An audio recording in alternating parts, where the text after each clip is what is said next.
everyone, because I know that this is the ninth week of the quarter, and I know that you're all very, very busy with assignments and papers and with everything coming to an end. So thank you very much for taking time to come today, which what I think we as a school think is a very important topic that we, and our students also see it as a very important topic for us to address as a school.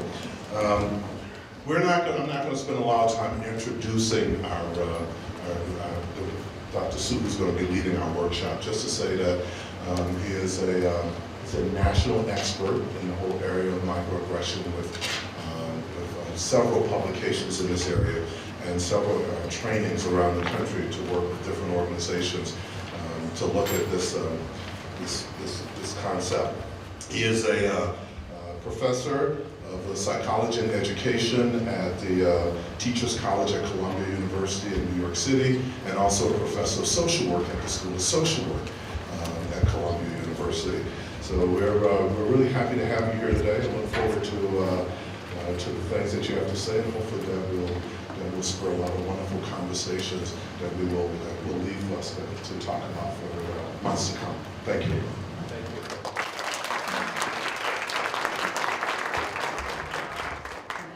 Okay, let me share with you what we're going to be covering today during the next 3 hours. First of all, I want to talk generally about the concept of microaggressions and how they are manifest in everyday lives and the impact that they have, as well as the psychological dilemma that it places upon socially devalued groups in our society. When I talk about microaggressions, I'm going to be talking primarily about racial microaggressions, but what you have to keep in mind is that almost any marginalized group in the society can be the targets of microaggressions. So while I talk about racial microaggressions, there are gender, sexual orientation, disability, and religious microaggressions that occur. Many of them are quite specific in themes, but the concepts and the psychological processes that they undergo are very similar to one another. So I'm hoping that while I focus upon racial microaggressions, you'll be translating them into other forms of group-specific microaggressions as well.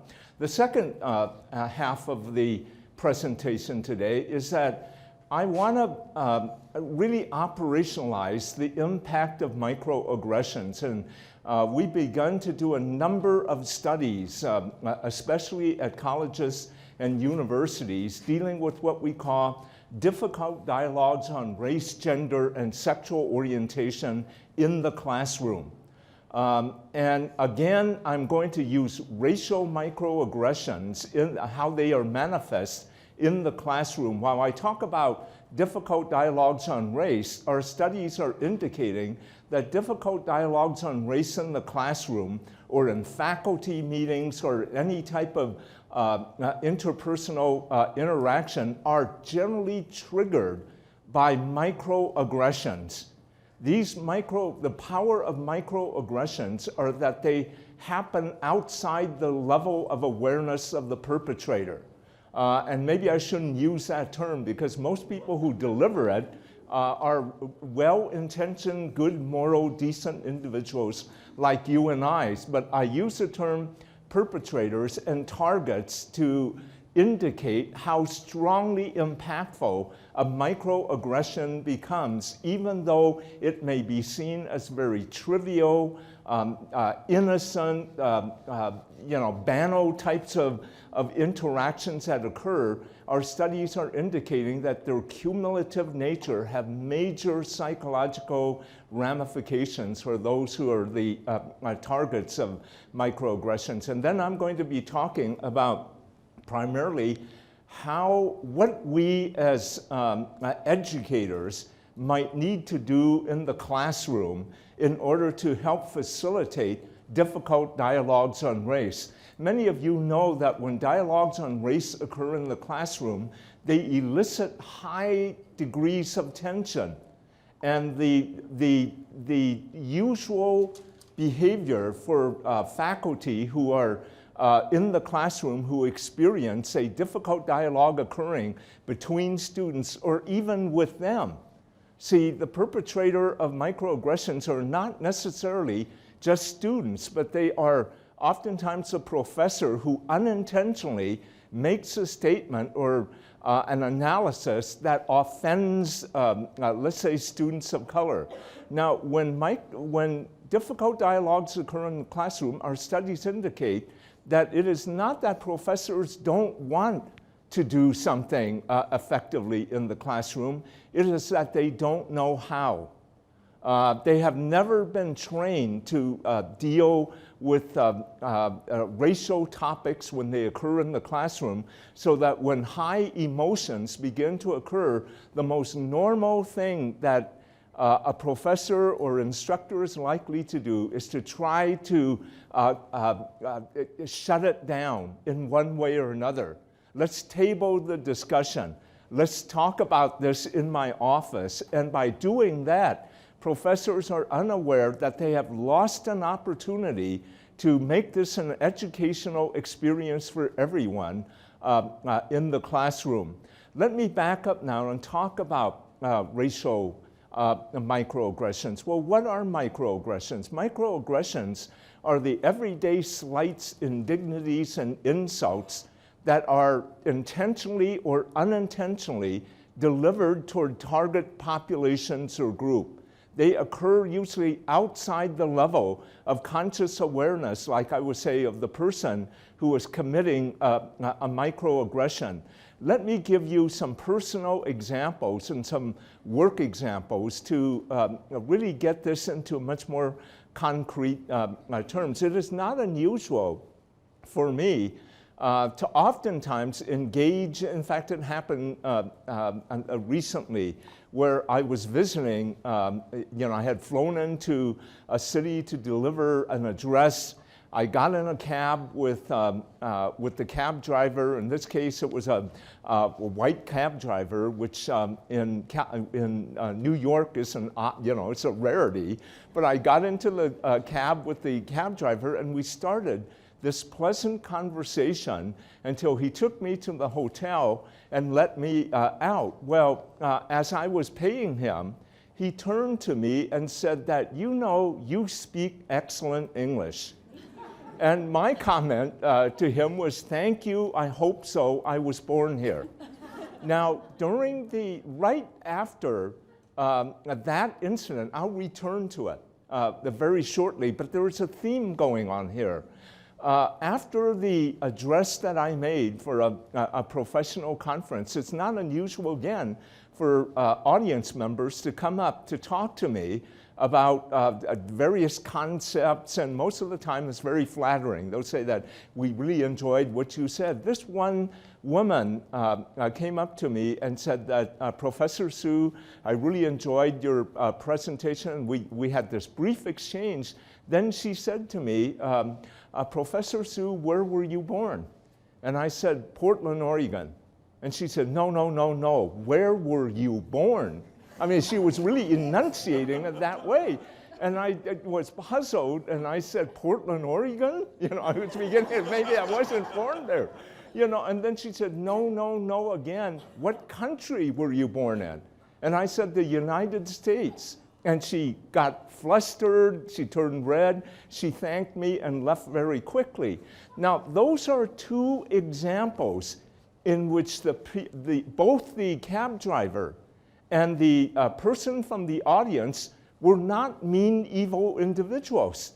They were either complimenting me or really trying to get to know me better. That was the intent that they thought was going on. But by virtue of complimenting me for speaking good English, not really accepting the fact that I could be a person born a true American, they were sending a meta-communication to me that I am a perpetual alien in my own country, that only true Americans look like the following types of things. Now, again, we'll return to this, but usually when we talk about microaggressions have a intended a superficial message, but a meta communication, a hidden communication that is oftentimes insulting, denigrating, invalidating in one way or another. And these types of interactions occur frequently to people of color in their day-to-day interactions. And I would imagine that many microaggressions have occurred among this group. Oftentimes people are unaware that that has happened. Now, let me talk about the fact that microaggressions are not simply verbal or nonverbal. Nonverbal microaggressions happen, constantly. For example, and I did it myself. When I first moved to New York and I was driving through Harlem, as soon as I entered Harlem, I automatically locked the car door. Went over, shoved the lock down. And this group of black youngsters who was crossing the street looked at me and they went like this, shame on you. Because what I was communicating was that blacks are dangerous, prone to violence, you're unsafe in that area. And many of you know, you can watch this occur also where you might have people who pass a group of Latino youngsters and they automatically check their wallets or clutch their purses more tightly. These are nonverbal communications that are microaggressions being communicated in one way or another. And oftentimes it occurs so fast that the people doing it are unaware that that has just happened. Or they may feel uncomfortable, but they are not in some ways tied into that comfort. Microaggressions are also environmental. They can be delivered, whether it's in the curriculum, whether the most startling example, and interestingly, Harvard is doing about, I think it was 4 years ago, I was asked by Harvard University to conduct training to all the deans of the college of Harvard. They were doing a one-week program titled Making Harvard a More Welcoming and Inclusive Environment for students of color, faculty of color, staff of color, and administrators of color. That was the whole intent. And I was being asked to come in to talk about what the university could do, the administrators and professors, to make students of color at Harvard feel more welcome. Well, it was a kind of like a 3-hour training that I conducted for them. There was breakfast being served, and I remember that as I was being introduced by by one of the deans who was heading the entire training. I looked around the room and saw that all the faces of the deans, unless I was wrong, were white men, primarily white men. There were women, white women, but there was, my thinking, no deans or administrators of color in the entire group as I scanned it. So I played with the notion of should I, make this observation, because it was related to making Harvard a more welcoming environment. So when I was introduced and I got up, I made that observation. I said that as I stand before you this morning to talk about making Harvard a more welcoming environment, and as I look across the sea of faces here, it seems to me that every one of you are white. And there was this uneasy shuffling that was going around along the group. And I asked them, do you know the message that's being sent to people of color who might come in and see this? Do you know what it is like for a faculty of color to come to Harvard and see do you know the message that is being sent? And the message I felt that was being sent was that you are not welcome here as a faculty of color. That if you will not be comfortable here if you stay. If you choose to stay, there is only so far up in this organization that you can go. And we can also say this with respect to students of color. Will I graduate? Will I be accepted here? You know, is this a hostile, invalidating campus climate that I'm experiencing as I stand before all of you? And after the training, I remember the dean, the same dean who introduced me, coming up to me and saying that, you know, I was really taken by the first thing that you talked about the sea of white faces. He said that, you know, we do all of our orientation for new faculty in the Harvard room, which is in the faculty club. And he was saying that in the Harvard room, we have full-length portraits of every president of Harvard University. And that was before Larry Summers left, and we now have a female president at Harvard. And his question was, do you think that affects the faculty of color who? And I said, what do you think? And he said, yes, I think it really does. And if you have read the Boston Globe, the most recent article that came out, not the most recent one, last week's issue, Harvard University did a complete study of all the pictures, the sculptures, the artwork, and the entire campus, and they came out with the finding that if I may be wrong, but some 750 of the portraits that they found on campus, and only of those 750, 620 were all of white men, and the rest were white women, and the white women, by the way, were generally wives of the presidents or wives of the board of trustees that was going on. Only 2 individuals of color. And they finally, and I bring this up because how many of you know the name Chester Pierce? Dr. Chester Pierce, an African-American faculty member at Harvard University who is the originator of the racial microaggression. He started this whole writing and publishing on racial microaggressions. It went nowhere in the 1970s.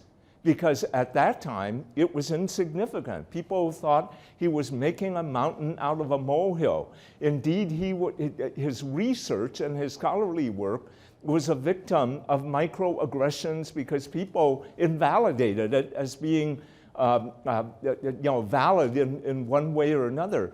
He is among the first faculty, African Americans, to be honored with a portrait now. In terms of the recognition. But again, what I'm going back here that is very important for us to realize is that microaggressions can be delivered verbally, non-verbally, and environmentally. When you have Native American mascots, team mascots, and so forth, you're really beginning to understand how demeaning it is. And you know that at the University of Illinois, Chief Illiniwek has been retired, but not after years of battle. And the administration, who did not want to get rid of the Native American symbol for the University of Illinois, oftentimes said that, you know, contrary to what you're thinking, we are here to honor Native Americans. And the Native American students and community say, how come we don't feel honored? You know, and I think that's the issue that becomes very important when we begin to talk about microaggressions. Now, what I'd like to do is give you examples of 3 different forms of microaggressions before I begin to concentrate on the before I begin to concentrate on racial microaggressions, so you can get a feel. Now, most of what I'm talking about come from these 2 textbooks that were recently published, and that any of you who want more information on this can, get to these 2 textbooks. The other thing I can do is that I'm glad to send an electronic copy of the overhead so that you can get it without having to jot this all down.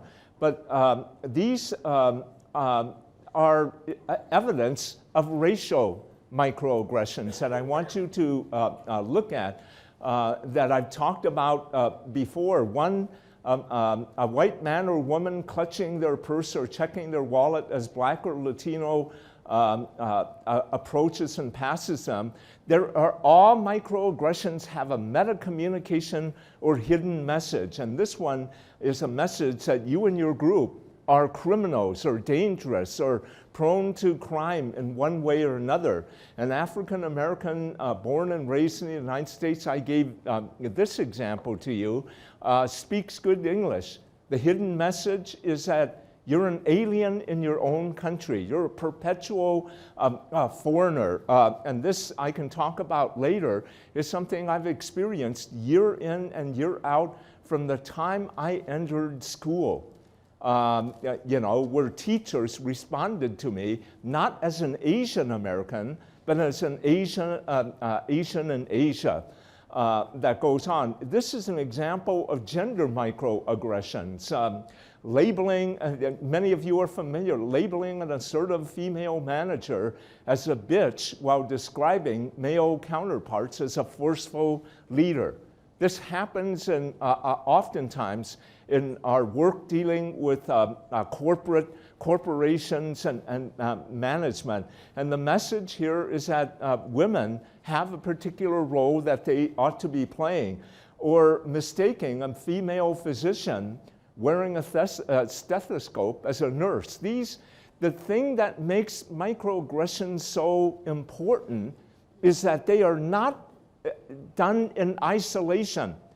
Microaggressions are reflections of a worldview of inclusion, exclusion, superiority, inferiority.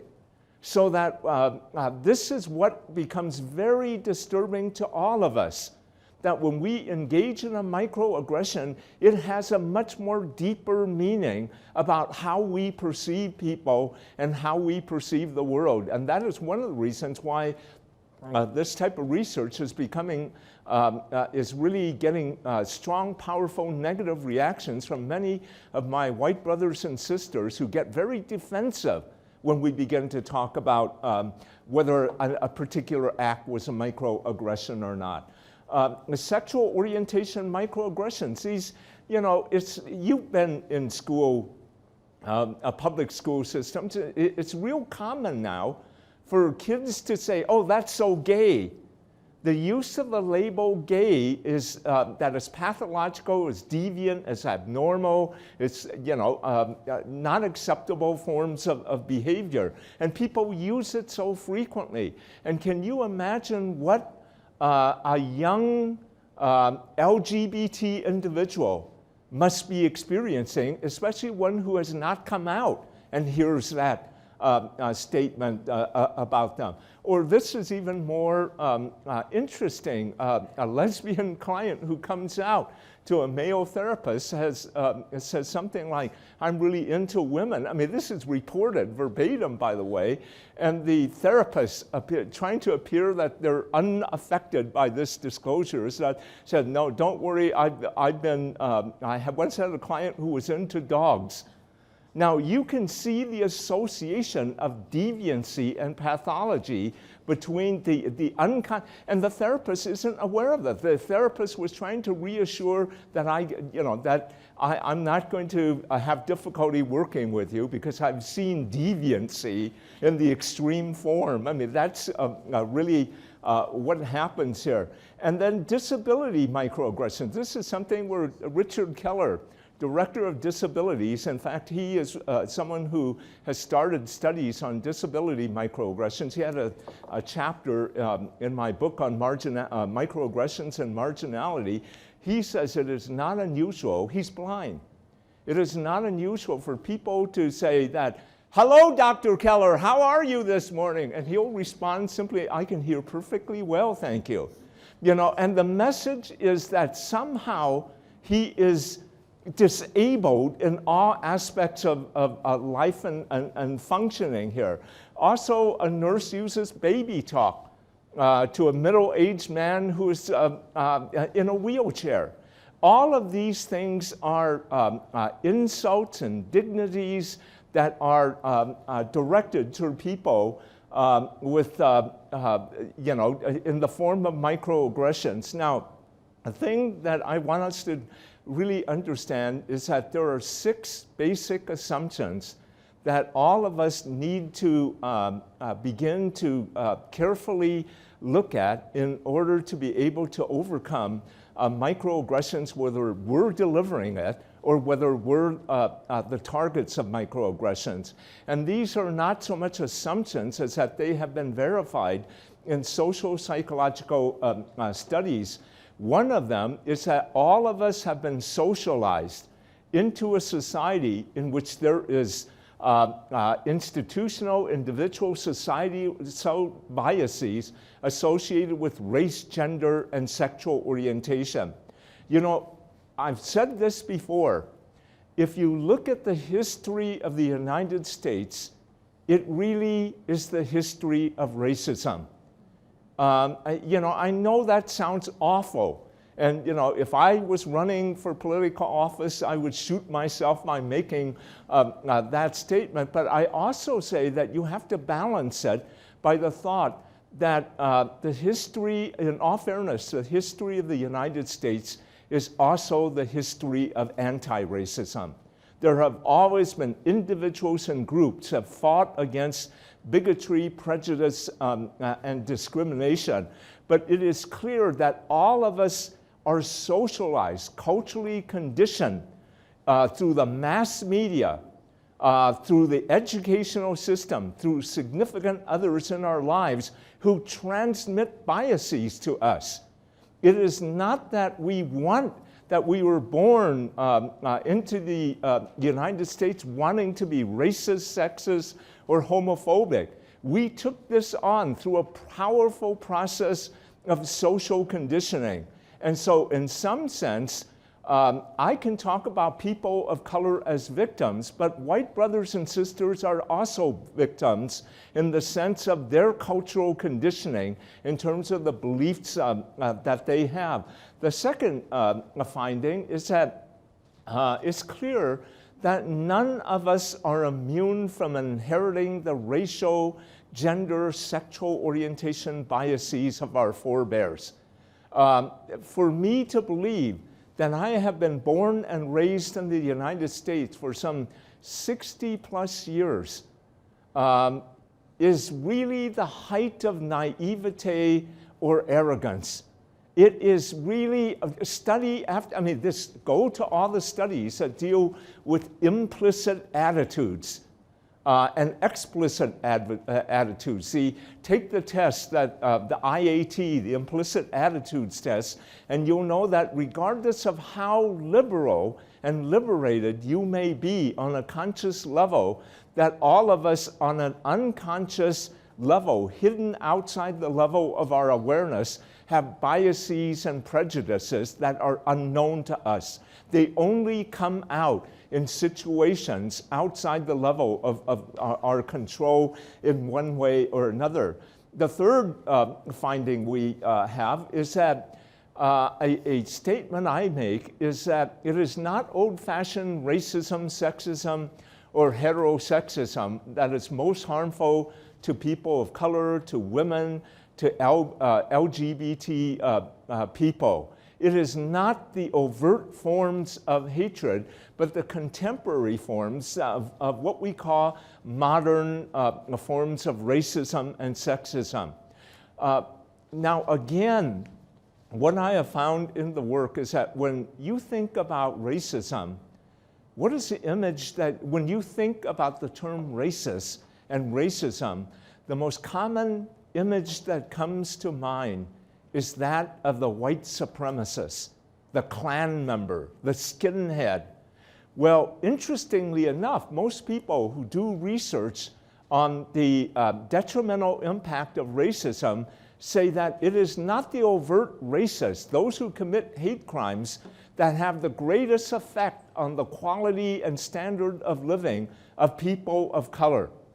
I don't want to meet a Klan member in a darkened alley by myself. I'm not saying that I'm unafraid of that, but that individual has less effect over the quality and standard of my life than other individuals who are ordinary folks.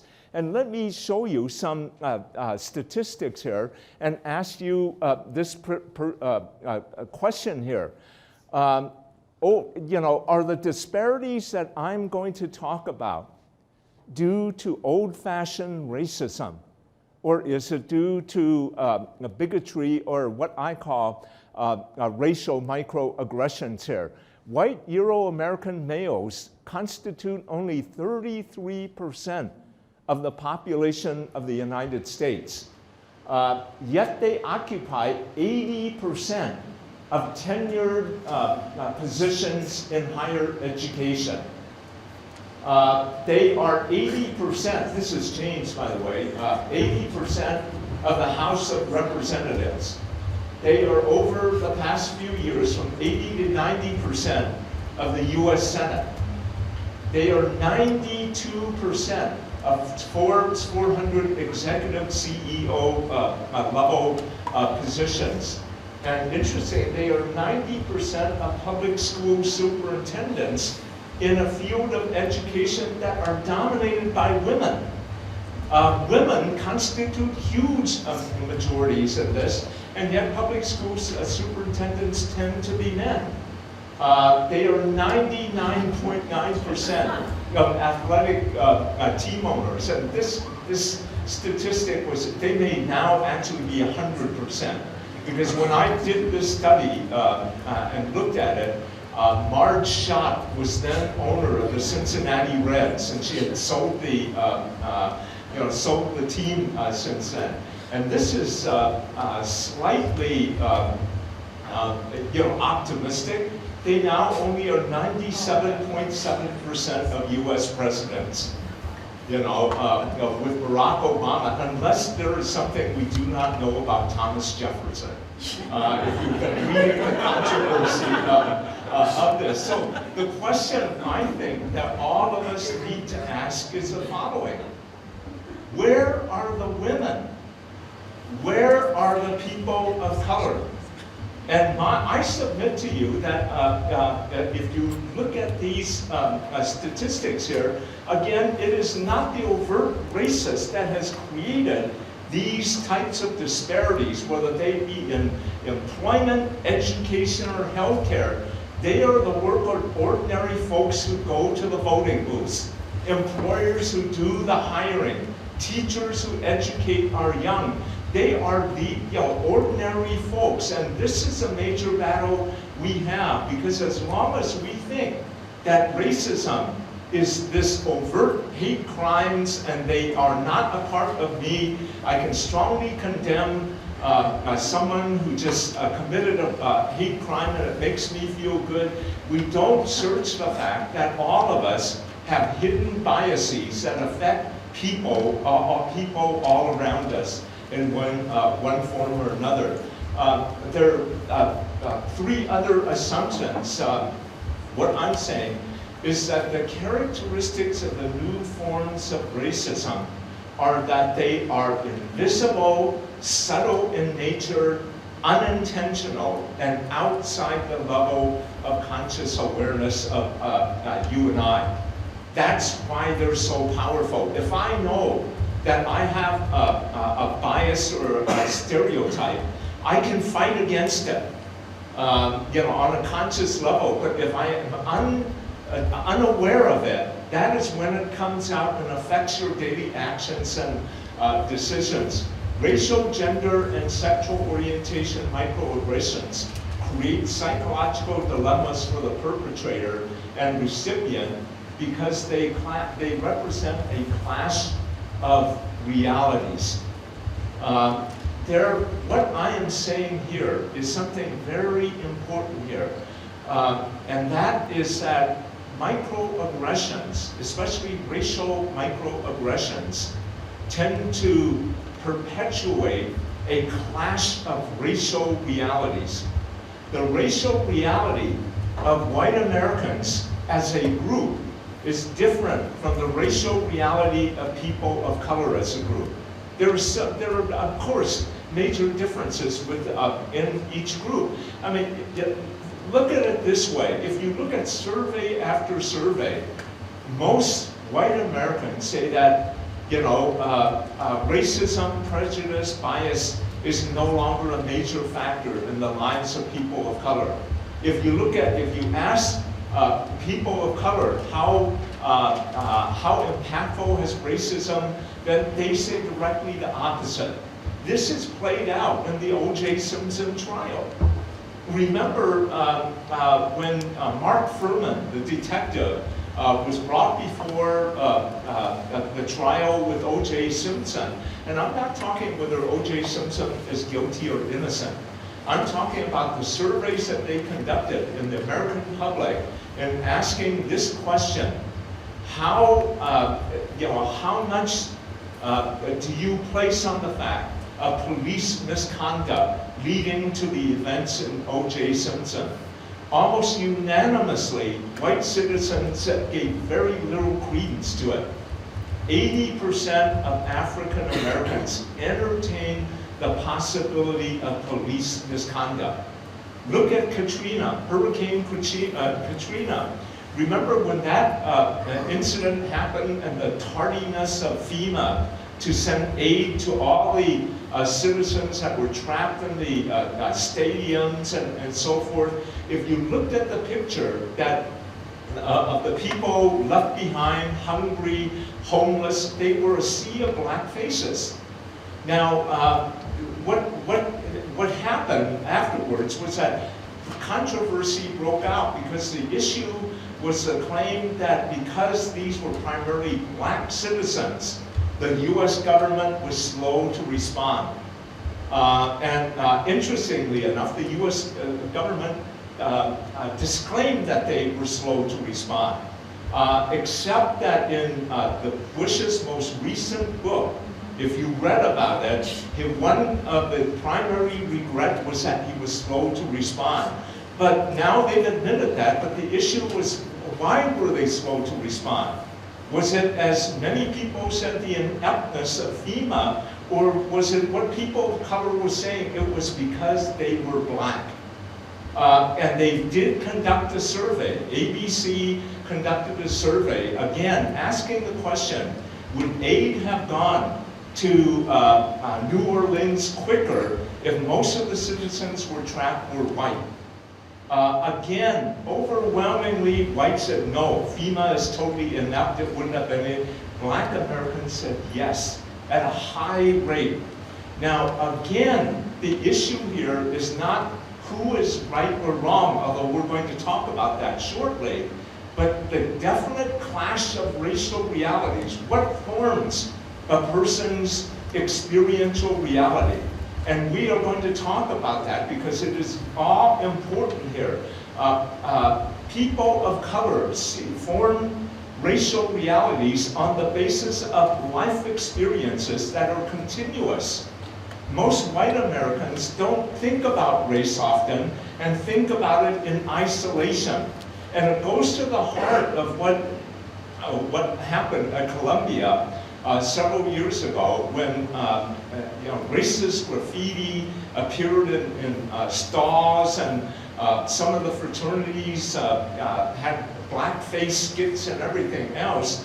The university administrator, Lee Bollinger, who was president, actually did a good job, came and condemned it, condemned these acts. And all the administrators throughout condemned the acts. But what was said, not by Bollinger, but by certain administrators, was a statement that we are a good campus here, these are isolated incidents. Now I want you to think about, that's a common reaction by organizations. Well, one black student during a town hall meeting stood up and said, when you have hundreds of these isolated incidents occurring, when does it become the norm rather than the exception? And that is something that we need to think about.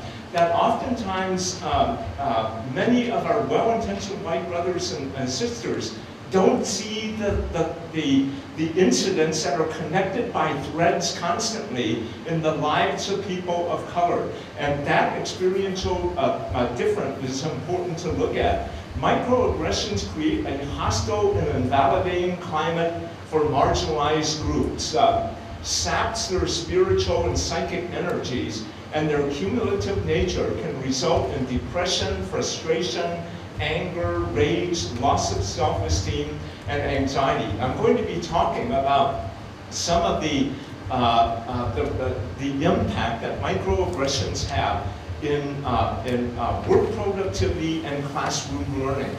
You know, if you're a student of color and you are in an environment that invalidates your existence, you know, when I say this again, when I was young, we didn't, and the social studies textbook, history textbooks never talked about the contributions of the Chinese or Japanese in the building of the Continental Railroad, the mining of gold, contributions to agriculture. Those were never talked about. And I, as a student, I knew I was Asian American. And I always felt that there was a part of me missing in the curriculum that did not speak to my experiential reality. And that left a void in me. But worse than that was that the only time that we talked about Asians was that we studied a unit in China or Japan. And a well-intentioned teacher, I remember her, would study talking about the Chinese New Year. Actually, it's a Lunar New Year, but talking about it, would turn to me and say, "Well, Derald, what is it that you people do in China when such a?" And I said, "I don't know." You know, I would think that, should I know? I mean, you know, I am Chinese, but how come I don't know? And then, why am I feeling so uncomfortable? Because the teacher did not perceive me as a true American, and did not perceive me as a citizen of the United States. And she, again, meant well. I mean, see, this is a dilemma that we have here. It's the difference between intention and impact. Conscious intention versus impact that occurs on a meta-communication level that is going on here. And what I'm saying here is that the psychological impact becomes very powerful in terms of how it deals with it. Now, let me talk about, define what microaggressions are, and then give you another example and talk about the psychological dilemma so that you can understand what targets go through. Racial microaggressions are brief and commonplace daily verbal, behavioral, or environmental indignities. They can be intentional or unintentional. Now, intentional forms of microaggression might be calling someone a chink, a nigger, a parent refusing to let their son or daughter to date outside of their. These are intentional forms that occurs. They can represent they are most similar to old-fashioned racism. Our studies don't deal with that because, like I was saying, we find the unintentional forms of microaggressions much more harmful. They communicate a hostile, derogatory, or negative racial slight and insult, and potentially have a harmful impact on the target person or group. Now, I'm going to talk about individual impact. I want you to realize that as social workers or people in social work, I think you realize that much of the disparities that occur, I'm going to make a statement that don't have that much time covered. Microaggressions also form the basis of disparities in healthcare, education, and employment. because the individuals making decisions, whether it is the health provider, the teacher, or the employer, are operating from microaggressions that have large-scale impact upon the group standard of living. So while I talk about the psychological problems that may be occurring here, there are large-scale societal disparities that are being created by microaggressions. Racial microaggressions are subtle, stunning, often automatic exchanges which are put-downs. For example, I heard this not too long ago where, if you travel to Asia, if you shop at the bazaars and everything, you bargain for everything, right? Don't pay the asking price, because you'll get taken. But as I was, at this shopping area, a lot of people came off of the cruise ship to go shopping. They were primarily white individuals, and they would go bargain with the vendors and everything. And I heard one white man talk to turn to his wife and say, "We've got to Jew him down." Now, it's a put down, an insult, in which you're associating a common stereotype of what is happening. And these occur automatically in exchanges. Now, this occurs so fast that the person wouldn't even think anything of it. Or just to make a statement, that's so gay. People do that, it just comes and goes. But it doesn't go when it impacts the individual in which it is a target. In the world of business, I think many women don't talk about microaggressions.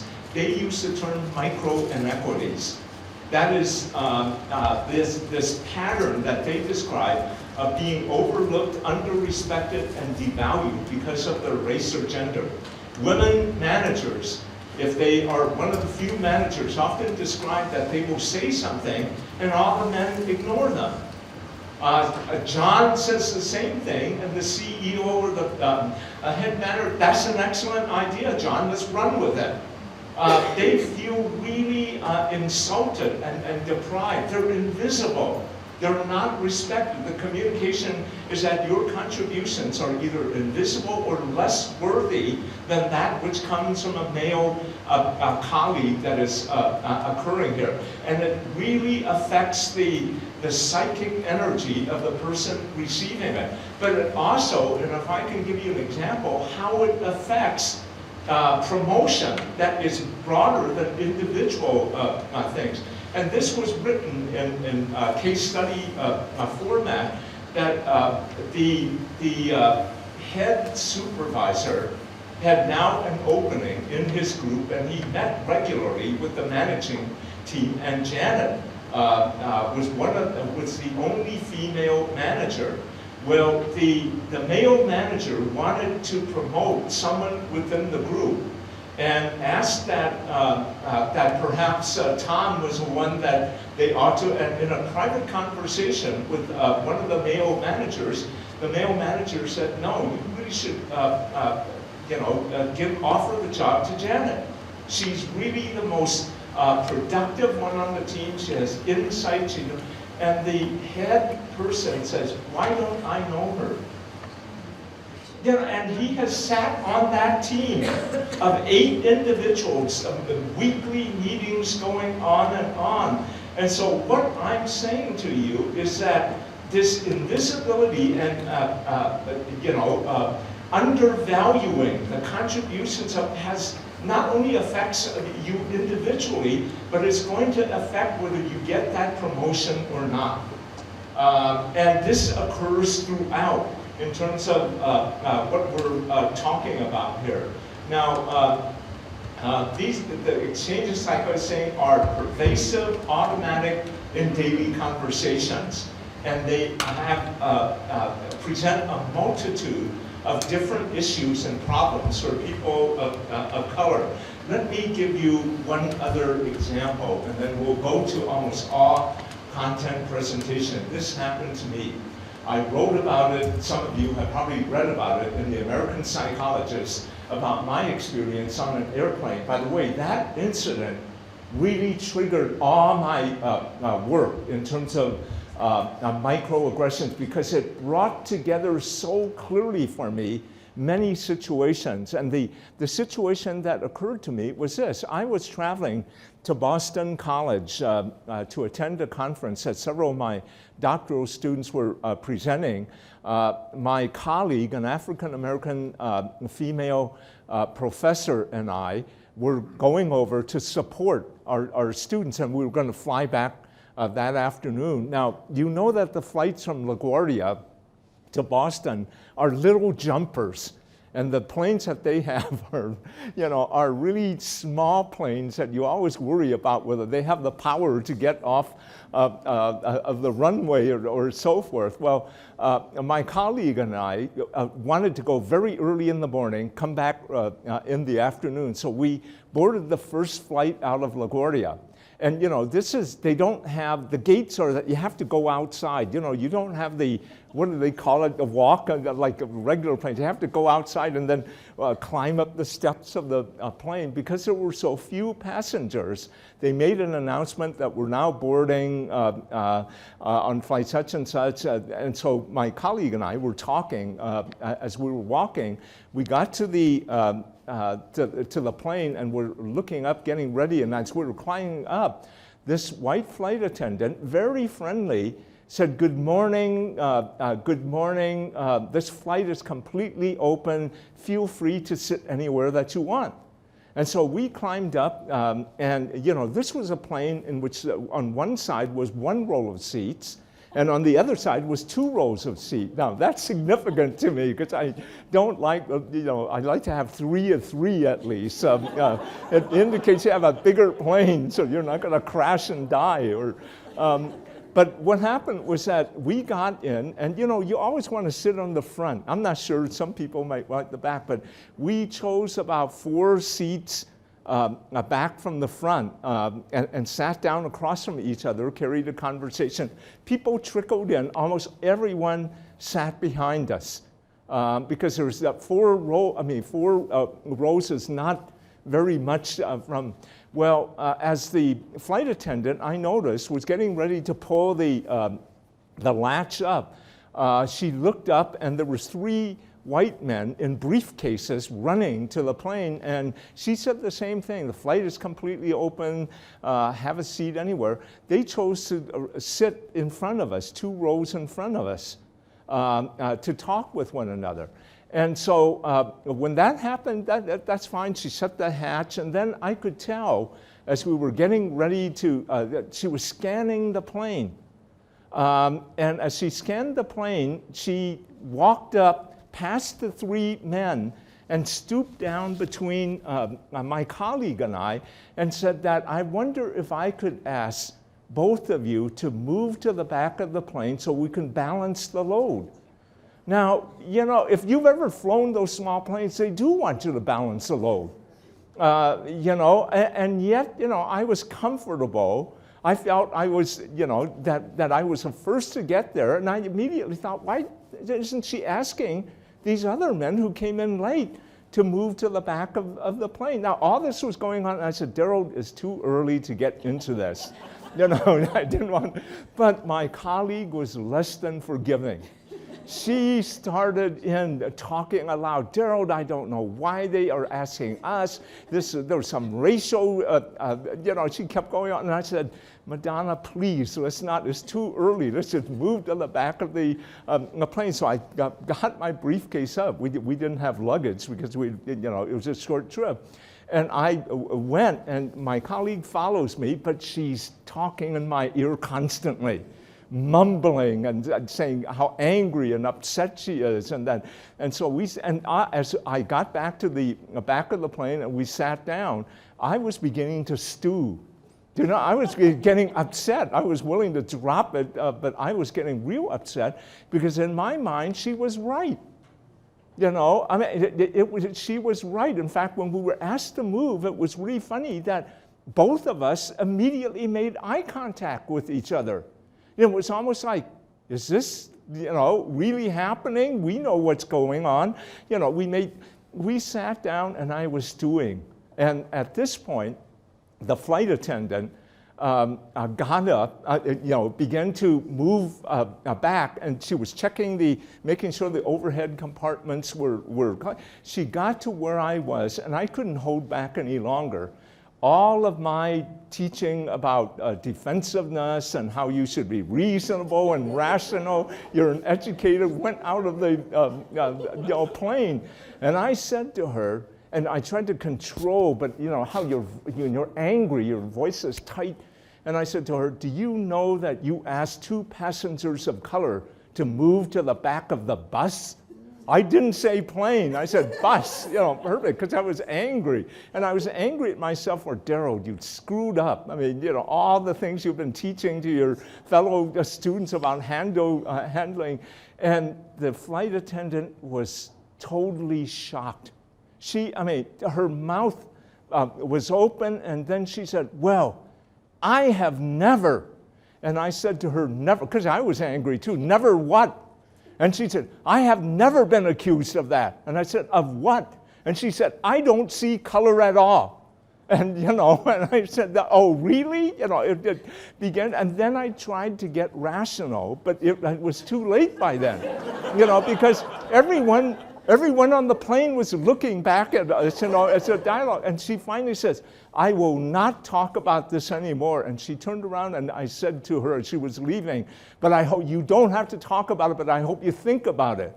Well, it's really, she got up, the plane went up, and I was real angry because all this time that the dialogue was occurring, I was expecting my colleague to support me, right? She was the one that got me, all worked up and everything. And what did she do? Nothing. Well, actually, she did do something. She just sat there and laughed aloud. Really laughed at this interaction that was going. I turned to her, I was angry, and said, Madonna, why didn't you at least support what I was saying? She said, 2 reasons, Derald. First, I thought you were doing quite well, which wasn't true. And she said, secondarily, and she said this to me, it feels so good not to always be the angry black woman. Now that is, I'm going to come back to these, this was an event that changed my perception of what I was perceiving about these everyday slights and insults, and it began to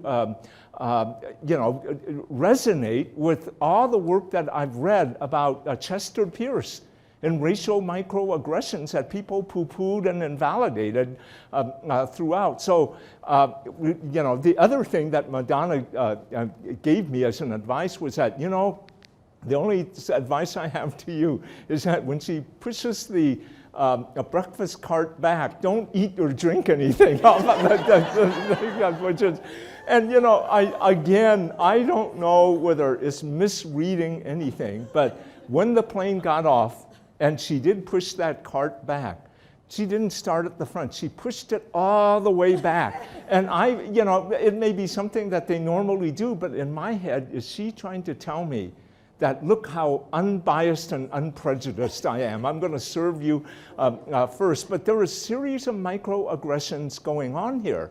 That were, one of them is the myth of colorblindness. I didn't bring color into it, or did I mention, this, she said, I don't see color. The fact that she says, I don't see color indicates she does, which is ironic. But then the microaggression of treating us as lesser second-class passengers to move out, then moving the cart back was another possible, I don't know. That's the dilemma that people of color have, because is it due to microaggression, or am I misreading what is going on? But the moving the cart back to serve me first, I felt was an invalidation of my experiential reality that bias was occurring, because she was saying, see, I'm not biased, you're wrong. Now, when, all of that, and, throughout the flight, I sat in the plane carrying on a conversation, pretending everything was all right. But I was stewing. I'll bet you if you put a cuff on me to measure my blood pressure, it would be through the roof. I was so angry, and I began to ask myself, why are you angry? I was angry at myself for one reason, because I said, you should have done this. Oh, you should have done that. Or what's wrong with you? You do all the training, and now you're going back and forth. And then the other thing was the pain and hurt that occurs, that I wasn't in touch with, that I was treated like a second-class citizen. Now, the dilemma, however, is that, is this indeed what we're encountering? So here's the dilemmas that people of color, that our research has since shown. Dilemma one that I've talked about is the clash of racial realities. The one being that did the person engage in a microaggression, or did the person of color simply misinterpret the action? Did I misinterpret the action of the flight attendant? No, it's a lot. There was no way to me to prove that it was bias. And that's the dilemma here, in terms of this. The racial reality, however, of people of color, as we'll get to, is quite different, because this is not the first time that I have experienced these similar types of behaviors and actions. Do you know what I'm saying here? The flight attendant might have experienced this or brought to her attention only once, but for me it has been ongoing, and I'm connecting the dots that are going through here. The second dilemma is the unintentional nature, expressions of bias. The flight attendant really did not know, I don't think. I think that she really is probably a very decent, moral individual. If she read about a hate crime, she would probably be among the first to condemn it. But what she did is outside of the level of her awareness, and she probably felt betrayed by the fact that she was taking actions for the safety of the entire plane, and here I'm taking her to task for an act. Do you see that? And so she feels really insulted, betrayed.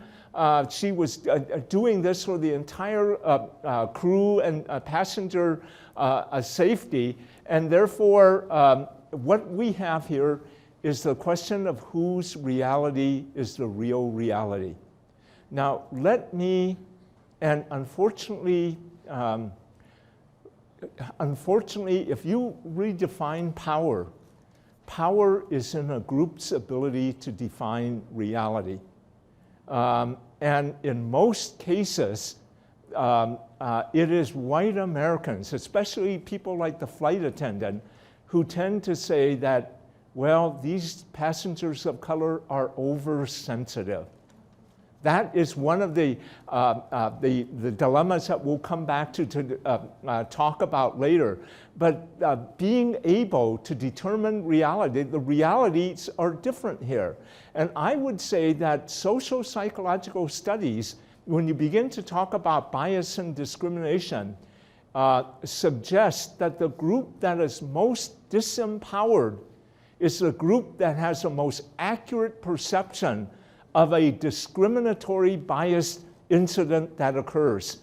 They have done this through study after study. Why? Well, one of the reasons is this. For women to survive in an all-male work environment, they have to understand the thinking of their white male counterparts. Do you see that? For promotion, however, men do not need to understand the view of women in order for them to do well. The same thing can be said about students and faculty of color.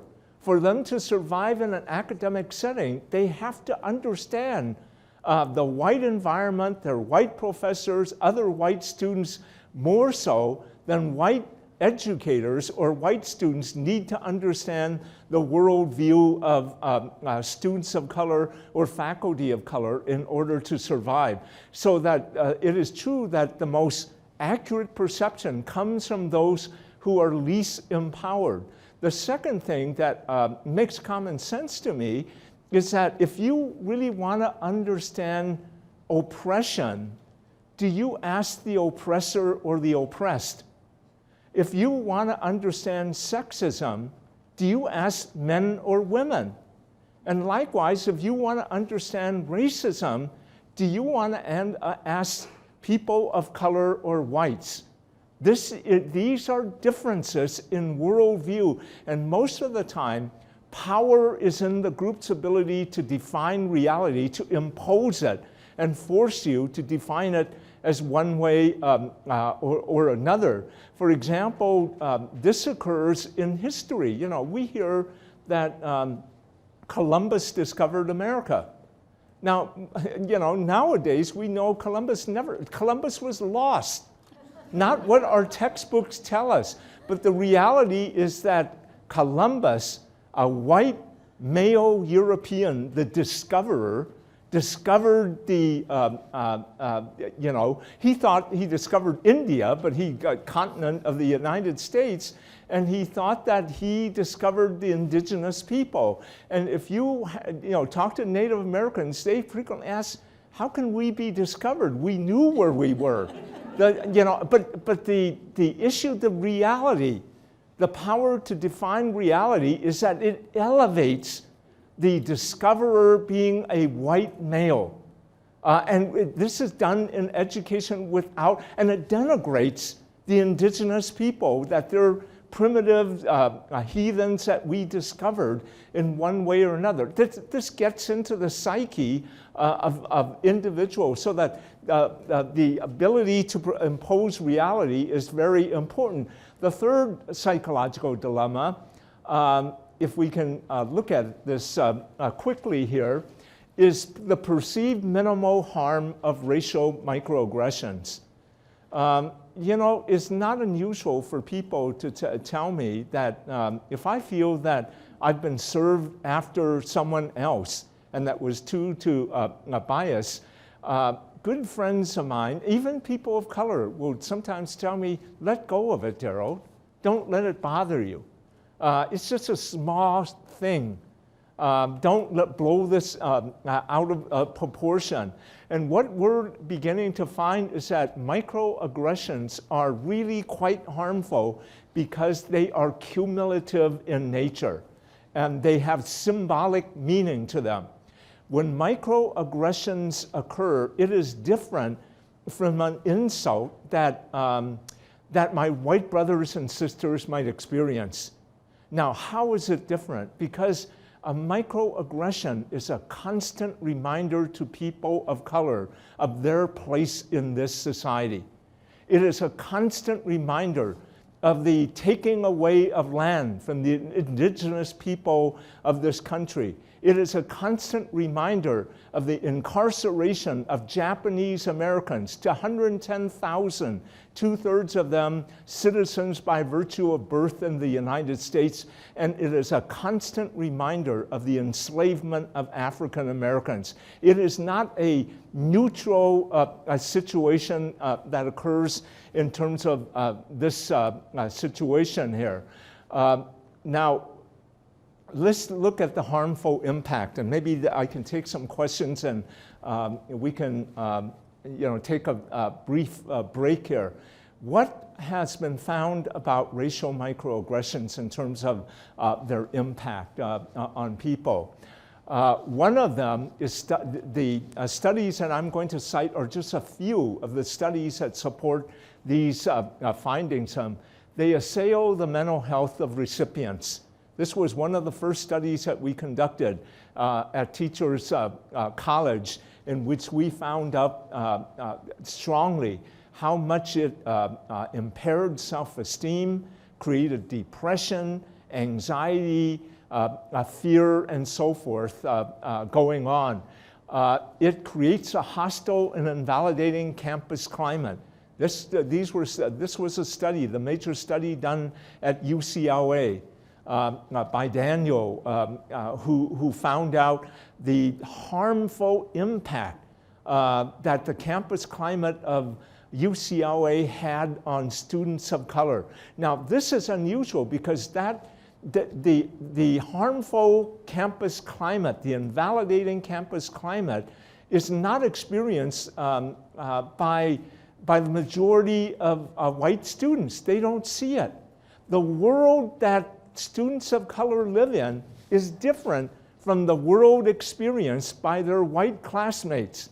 The same thing might be said about professors of color, administrators of color. They live in a different world in which you do not see the invalidation, the insults, that you encounter on a day-to-day basis. You know that movie, The Matrix? Where people thought the Matrix controlled a world that they thought was beautiful, but is a false reality. The real world of racism is ugly. The real world of bias is ugly because the harm that it has on people is great. And it goes indeed to the campus climate here. It perpetuates what Claude Steele, by the way, Claude Steele just joined Columbia. He is now the provost, but his work on stereotype threat. All of you know about stereotype threat, right?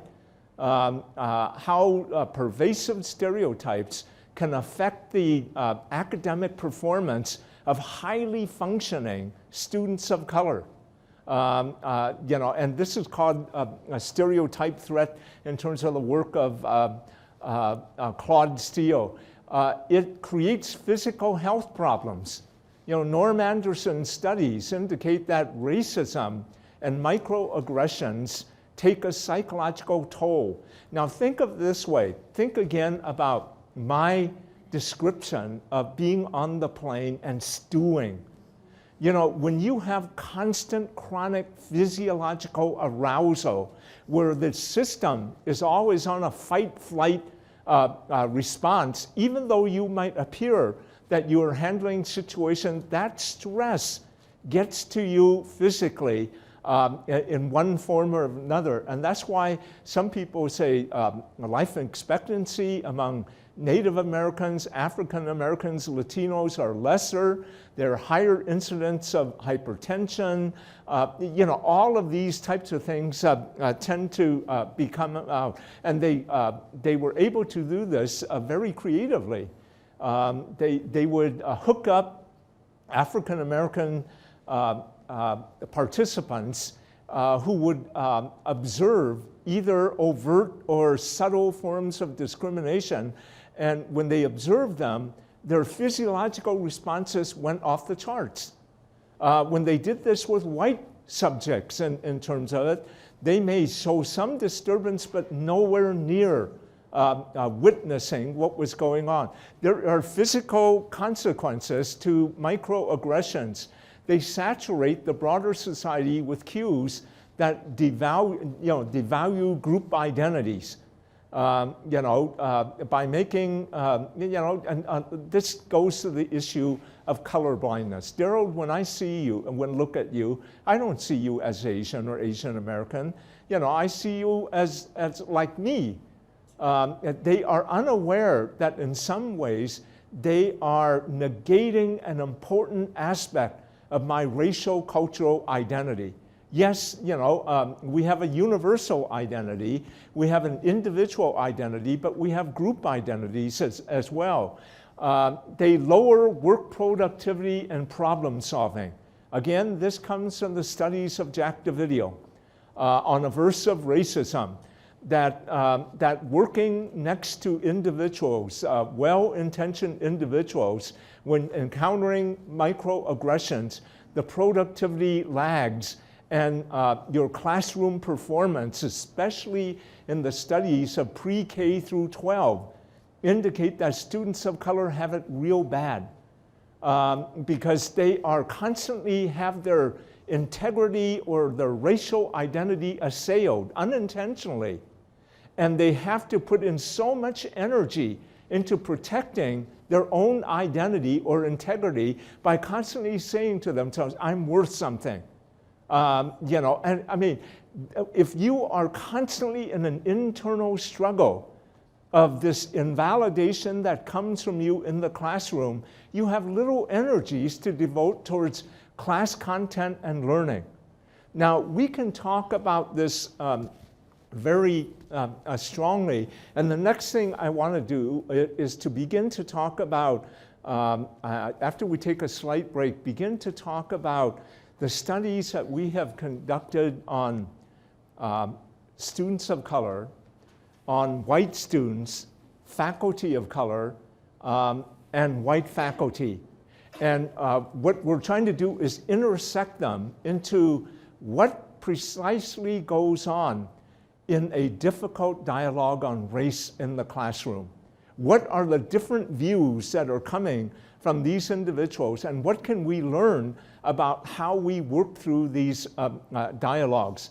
And interestingly enough, like I was saying, difficult dialogues on race in the classroom can occur spontaneously. It can occur in any number of different ways, but they are usually triggered by racial microaggressions.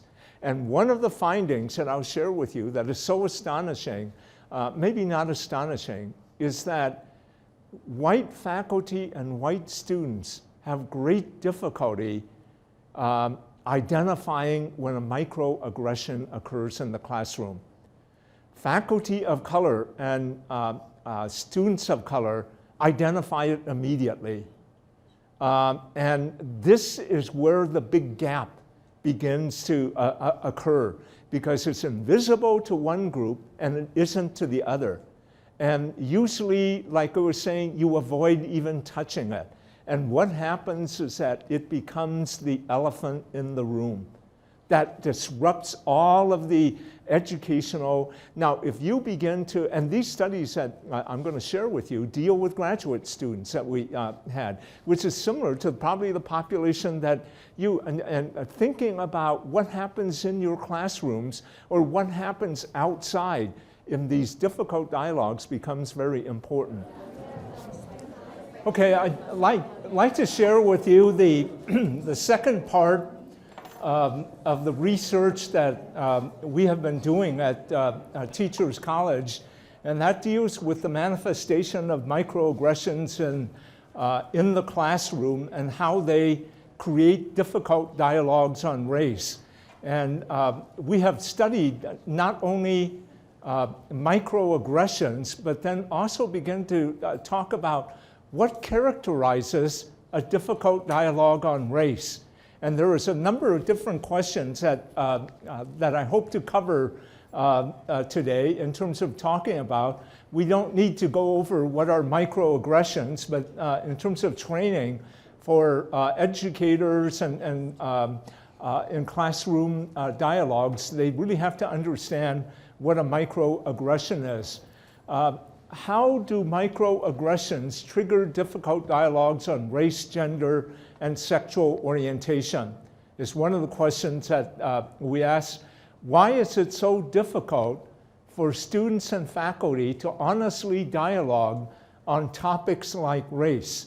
Now think about that. What makes it so difficult for people to honestly dialogue about on topics of race? And then how can educators learn to become comfortable when addressing race, gender, and sexual orientation issues?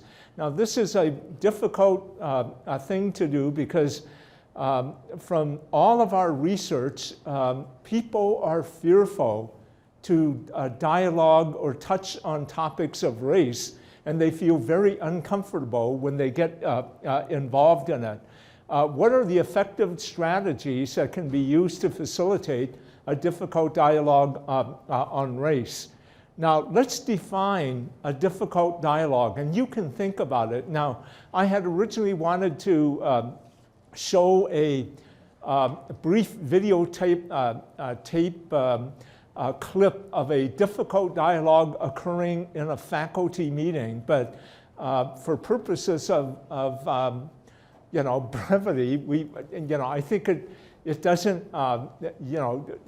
is something that I'm not going to show. I've taken it out of the VCR anyway, but I think it will illustrate these particular concepts. Difficult dialogues on race tend to occur when interpersonal encounters highlight major differences in worldview, perspectives, and personalities. That usually they are difficult dialogue when they are public. That is that the reason why dialogues on race in the classroom are so difficult is that they're public, that all students see what's going on. The professor is seeing what is going on as well. And the thing that makes it so difficult is that these perspectives are challenged by one group or another about the content. They are found to be offensive to some. And then generally, if we talk about microaggressions as students of color who find it very offensive, and their response may offend other students, white students, in terms of what might be occurring here. They may reveal uncomfortable personal biases and perspectives. One of the greatest fears that all of us have when we engage in a dialogue on race is that we are fearful that whatever we say or do may disclose the fact of our own biases and prejudices. Another quality of difficult dialogues are that they trigger intense emotions and feelings. And generally, those feelings are one of anger. And this is something that is always a characteristic of dialogue, whether it be anger, frustration, defensiveness. These are the intense feelings that tend to come out during a difficult dialogue. Now, dialogues on race are even more difficult when several other conditions seem to occur that they involve unequal status relationships. For example, I've given the example earlier that students who feel that a microaggression has a student of color who feels that a microaggression has been directed at him or her by the professor, that is a huge unequal status relationship. And what makes it so difficult is that the person who is least empowered has to constantly worry about the consequences, about what might be the outcome or result.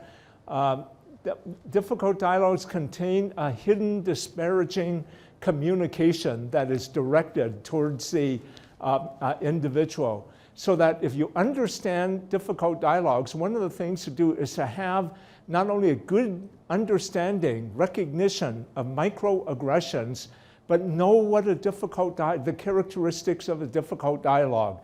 And in all of our studies, these are characteristics that continue to come out over and over about why it is so difficult.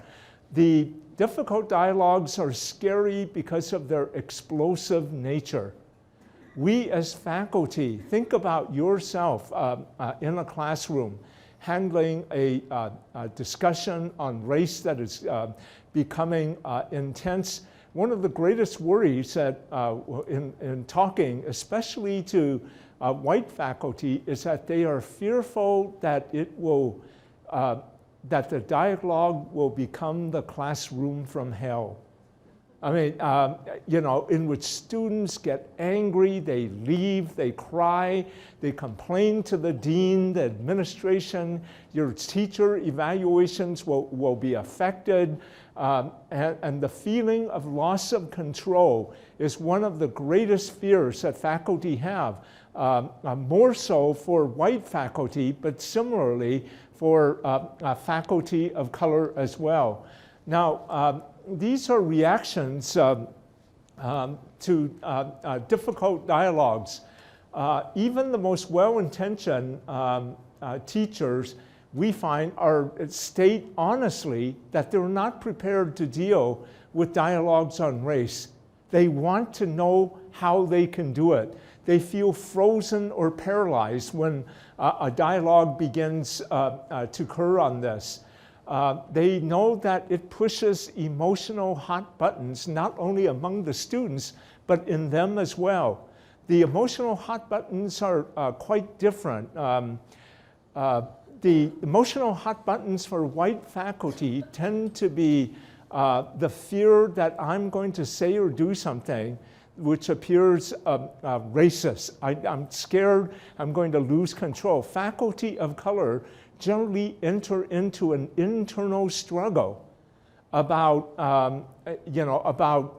maintaining neutrality or objectivity, and the difficulty of doing that when they know that, that oftentimes that a student of color is indeed voicing something that is very legitimate.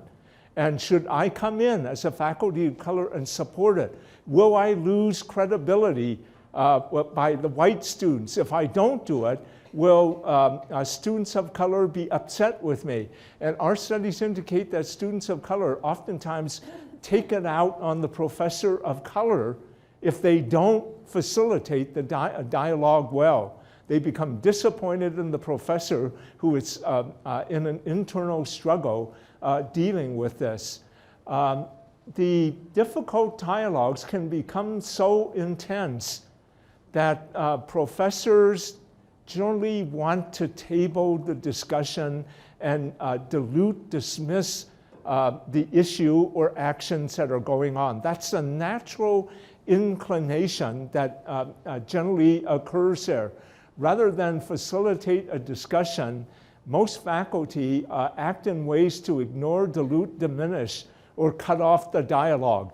And like I was saying earlier, the outcome generally may be what we call the elephant in the room, where everyone knows it's there, no one wants to touch it. And it holds great power and people begin to tiptoe around it completely, and very little understanding and learning occurs when this difficult dialogue begins to occur. What makes dialogues on race difficult? And let me say that our studies categorized them into 4 reasons. The fear of appearing racist, sexist, or heterosexist. People become very careful and guarded about how they say things. In fact, oftentimes, rather than being clear in their communications or verbalizations are filled with constriction, anxiety, utterances that indicate fear. And indeed, this is one of the things that stops dialogues from occurring, and difficult dialogues become brewed in silence.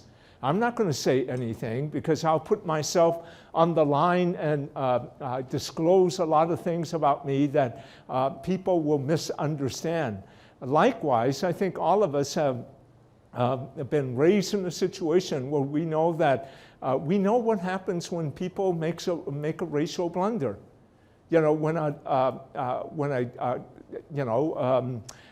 Whether it be Juan Williams of National Public Radio, whether it be any number of individuals who make a statement that is perceived as a bias, we ask immediately that they be fired. We ostracize them so that what do people learn? Don't disclose what you're thinking or else you'll be punished. That's what people learn. So in the classroom, all the students are very careful. Students of color are careful for a different reason, because they don't want to place themselves in a situation where they will in some ways be punished. However, what we find is that the actual true fear of a dialogue on race is not that you will appear racist or biased, but the realization that you are, that you have prejudices, that you have stereotypes, and that you have mistaken beliefs in one way or another, and people will do everything possible not to confront this. This level is very difficult to do because most people experience themselves as good, moral, and decent individuals. They have been born and raised in an environment that tells them about equality. We talk about the US Constitution, the Bill of Rights, the Declaration of Independence, and we talk about equity, that you don't discriminate, that is bad. That's the conscious curriculum that we are taught. And at a conscious level, we believe in it. To suddenly realize that you do have biases, that you do have prejudices, violates this self-image of yourself as a good moral individual. And you can, a lot of people find this to be the struggle so intense that they prefer not to look at it. You are just rewarded in terms of not dealing with it. The third thing about dialogues on race is what we find the fear of confronting white gender or sexual orientation privilege.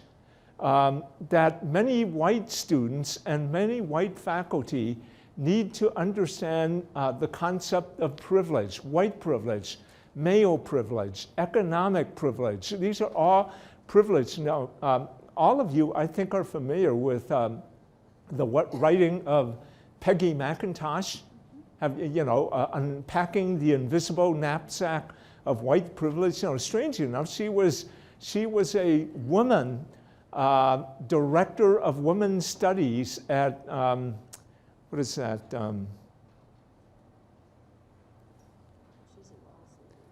Wellesley.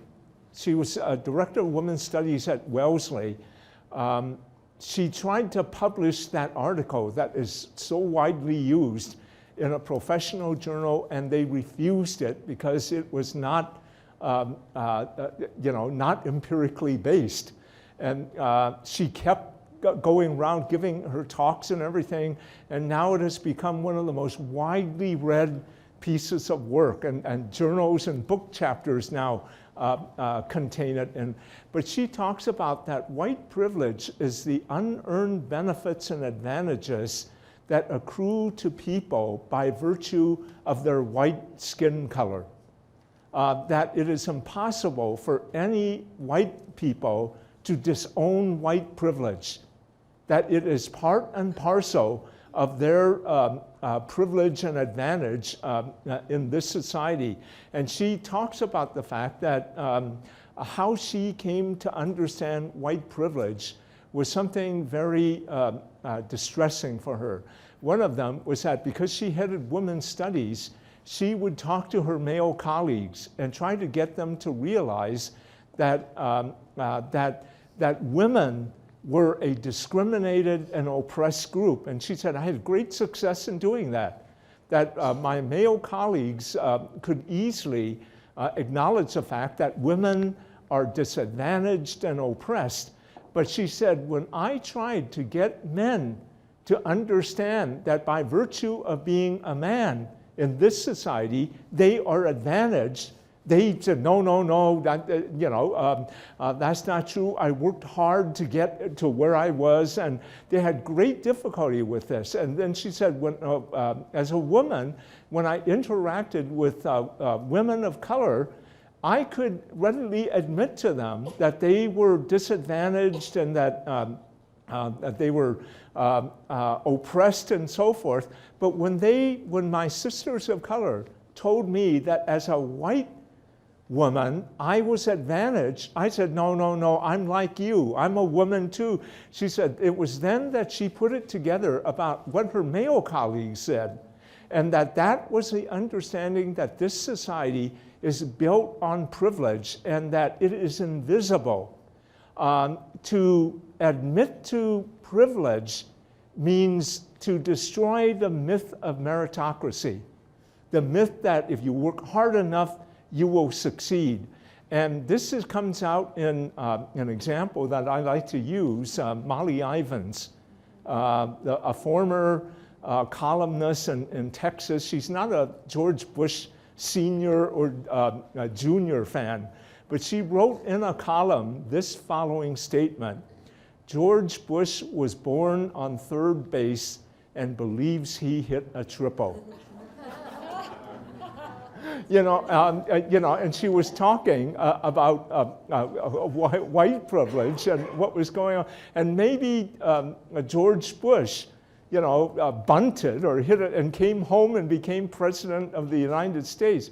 But what she was saying was this, that George Bush benefited from white privilege, male privilege, and economic privilege. He started from third base. But like many individuals in the society who are advantaged, they feel that they work to get to third base. If you talk to any male white CEOs about privilege, they will tell you that they worked hard, they sacrificed. And Molly Ivins says that, I don't doubt the fact that you worked hard and sacrificed to get where you are. But do you realize there are many men, many women, and many people of color who have worked equally hard, if not harder, but don't even make it to the batter's box? And she said, that's what privilege is all about, that you got there for reasons other than simply your hard work, intelligence, and so forth. And this is one of the greatest difficulties that people can acknowledge that makes a dialogue different. And you can hear it oftentimes come out in different ways. I didn't own slaves. My parents didn't own slaves. My parents weren't responsible for the incarceration of Japanese Americans. My ancestors weren't part of the group that took land away from the Native Americans. And what you hear from people of color is this, that may be true, but can you understand that you still benefit from those past actions and injustices that have occurred? You took land away, and that land now belongs in some way to you. You benefited from the use of slavery, so that's what is very difficult for oftentimes for individuals to realize. The fourth thing is the fear of taking personal responsibility to end racism, sexism, and heterosexism.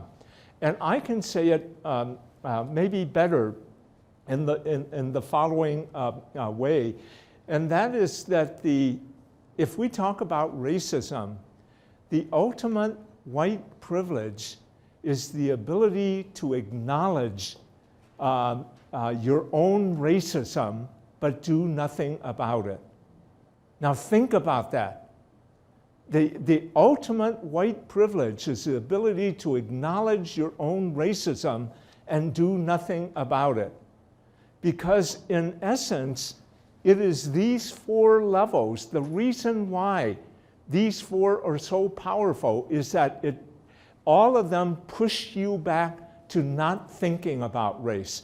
And maybe it goes to the heart of this issue of responsibility that you brought up earlier, and that is that these four form a cloud, an invisible veil, to keep people from honestly acknowledging the bias that they have. So as long as in the classroom you don't talk about race because I'm fearful that I'll appear racist, that I'm afraid that I will have racism and I'm going to have to do something about it. The fourth level is the most difficult thing for people to do. That's why we don't make progress in this society. I do a race lab at Teachers College for doctoral students. By the end of the course, they really understand racism. They are able to own up and admit it. Now, the issue is but how do they carry on once they leave the classroom? And many students will come to me, even in the break, when Progress is making, if they go on a Thanksgiving break. By the way, I came from Berkeley, California as well, and we don't call it Thanksgiving. We call it Indigenous Peoples Day, in terms of the issue here. But, during the Thanksgiving holiday, many of the students will leave the race lab and go in and be so aware of racism, they'll hear a favorite uncle tell a racist or sexist joke, and they'll bring it up. And then the parents say, John or Mary, what are they teaching you at TC? There's something wrong, or this is your Uncle John, you can't change them. Family harmony is all important. I mean, we will disown you if you continue to do this. There are so many forces in our society that prevent you from taking responsibility and action. And those forces are played out in the classroom. If you want to push forward, white brothers and sisters who are allies need to recognize they are swimming upstream. They are going to enter into a world that constantly wants you to push you back to the way that you are and not to rock the boat in one way or another. No wonder it's easier not to deal with race issues, because you can get along better with the rest of the world. And for you to really break out and take personal responsibility for actions means you are going to alter your relationships with the groups that you've always related to. You may alter your relationship with your family, with your neighbors, with your colleagues, and so forth. And that is powerful to keep you in your place. What it means to be successful is that you've got to form different support groups. And that is one of the major obstacles or barriers. Now, in the 45 minutes left, I want to share with you what our studies find to be effective facilitating conditions that you can actually work in the classroom. First and foremost, you have to begin to understand yourself as a racial cultural being by what I call making the invisible visible. What does it mean to be white? What does it mean to be African American? What does it mean to be Asian American? Unless you are able to work through this idea of what your racial cultural awakening and being, you're not going to be able to be effective.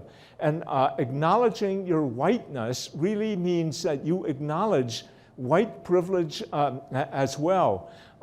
For Asian Americans, understanding themselves as Asian Americans become also important in terms of your ability to facilitate these difficult dialogues on race. So understanding who you are, your biases, your assumptions about human behavior become very important.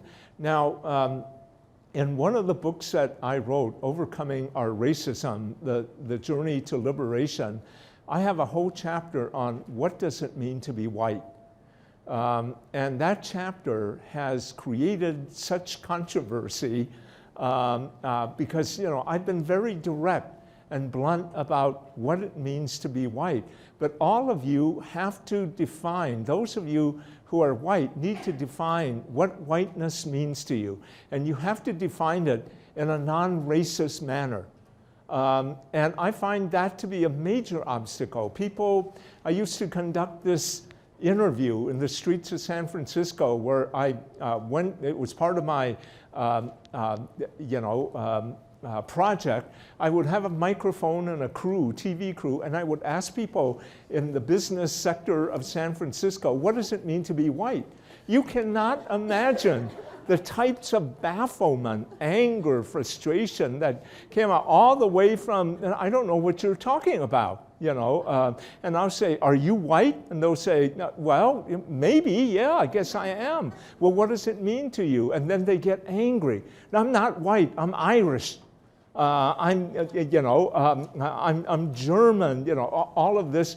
Or they would say, get angry at me by saying, you're doing the same thing, you're stereotyping me. There's no, all of this. You've got to really be able to understand what whiteness means to you in order to facilitate this. And if you were to ask a person of color, what does it mean to be black? What does it mean to be Asian? What does it mean to be Latino or Native American? They find it much easier to talk about that because we live in a world in which we are made aware of our differences constantly. Every day I know when I wake up that I'm Asian American. I mean, I know that just by virtue of how people behave towards me, what are differences in terms of celebrations, values, and so forth. If I ask white people, do you ever get up in the morning and look in the mirror and say, geez, I'm white? You don't. It's an invisible veil. And that invisible veil is the default standard by which people of color tend to operate and live in and to be evaluated in one way or another. First is work in terms of understanding your own racial, cultural identity.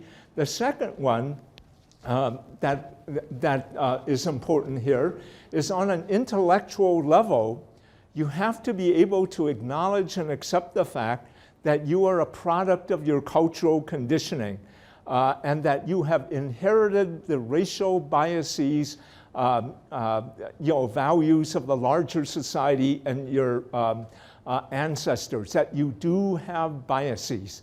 Now, why is this so important? And we begin to think about this. Why does your honesty in confronting your own biases allow you to be a more effective facilitator in the classroom? Because it frees you from the guardedness and vigilance that most of us exercise in concealing our biases. We spend a lot of time dealing with what I call strategic color blindness. We don't see color. We're spending so much energy in impression management, denial, and so forth, that we have little energy in terms of being involved in a difficult dialogue that is going on. So freedom is one aspect of being able to honestly acknowledge your biases. Secondarily, what it tends to do is model truthfulness, openness, and honesty to conversations on race and racism. I frequently, and we talked to many individuals that they felt that their ability to honestly own up to bias and use it in the classroom, just like I did about driving through Harlem. We all have those examples that we can. It models honesty and truthfulness for students so that they can also begin to feel freer. So all of us in our own capacity needs to say that we're not perfect. We have these biases, but we're willing to look at them honestly and work them through in one way or another. I think that professors who are able to do this communicate courage in that you make yourself vulnerable by admitting your own biases and limitations. And you tell people how you have tried to deal with it. Again, that becomes very important. And lastly, it encourages other students to approach the topic with honesty because because their professor is equally flawed. And you can't imagine, the issue is that, when I do counseling and psychotherapy, I tell people that, when you're working with a client, you're always thinking about the therapeutic response. What is the right response? And I tell them that, oftentimes the honest response is both the right and the therapeutic response. And so honesty becomes ultimately important. In fact, I have found that when a professor is willing to lay themselves open on these particular topics, their credibility increases. It doesn't decrease. It increases in terms of the effectiveness of a difficult dialogue on race. On an emotional level, it's best, like I was saying, to be comfortable in discussing issues of race and racism, especially if the students sense that you are uncomfortable. It tends to make the dialogue uncomfortable. Again, let me talk about therapy. You're social workers, I'm a counseling psychologist. I used to watch students work with clients. In fact, this one example was a counselor trainee working with a client who obviously felt comfortable about talking about her sexual behavior. This was a male counselor trainee and a female client, and she was talking about concerns she had about her sexual behavior and began to talk about some really intimate types of behavior. Well, it was obvious that the male trainee felt very uncomfortable. And so while at the beginning the client was freely talking about it, midway she began to feel uncomfortable as well. And it closed the dialogue off. And so comfort is important, but even if you're uncomfortable, there are ways to handle it. And that is by, as we will see later, acknowledging the discomfort tends to remove it from being a powerful force in controlling a dialogue from happening here. Attaining comfort means practice outside of the classroom. Now, and it means practice beyond attending a workshop like this. It means, how do people become comfortable in working and understanding individuals who differ from them in race, culture, ethnicity? It's not book learning. If book learning was the cure for everything, we would have cured racism a long time ago. It is based upon experiential reality.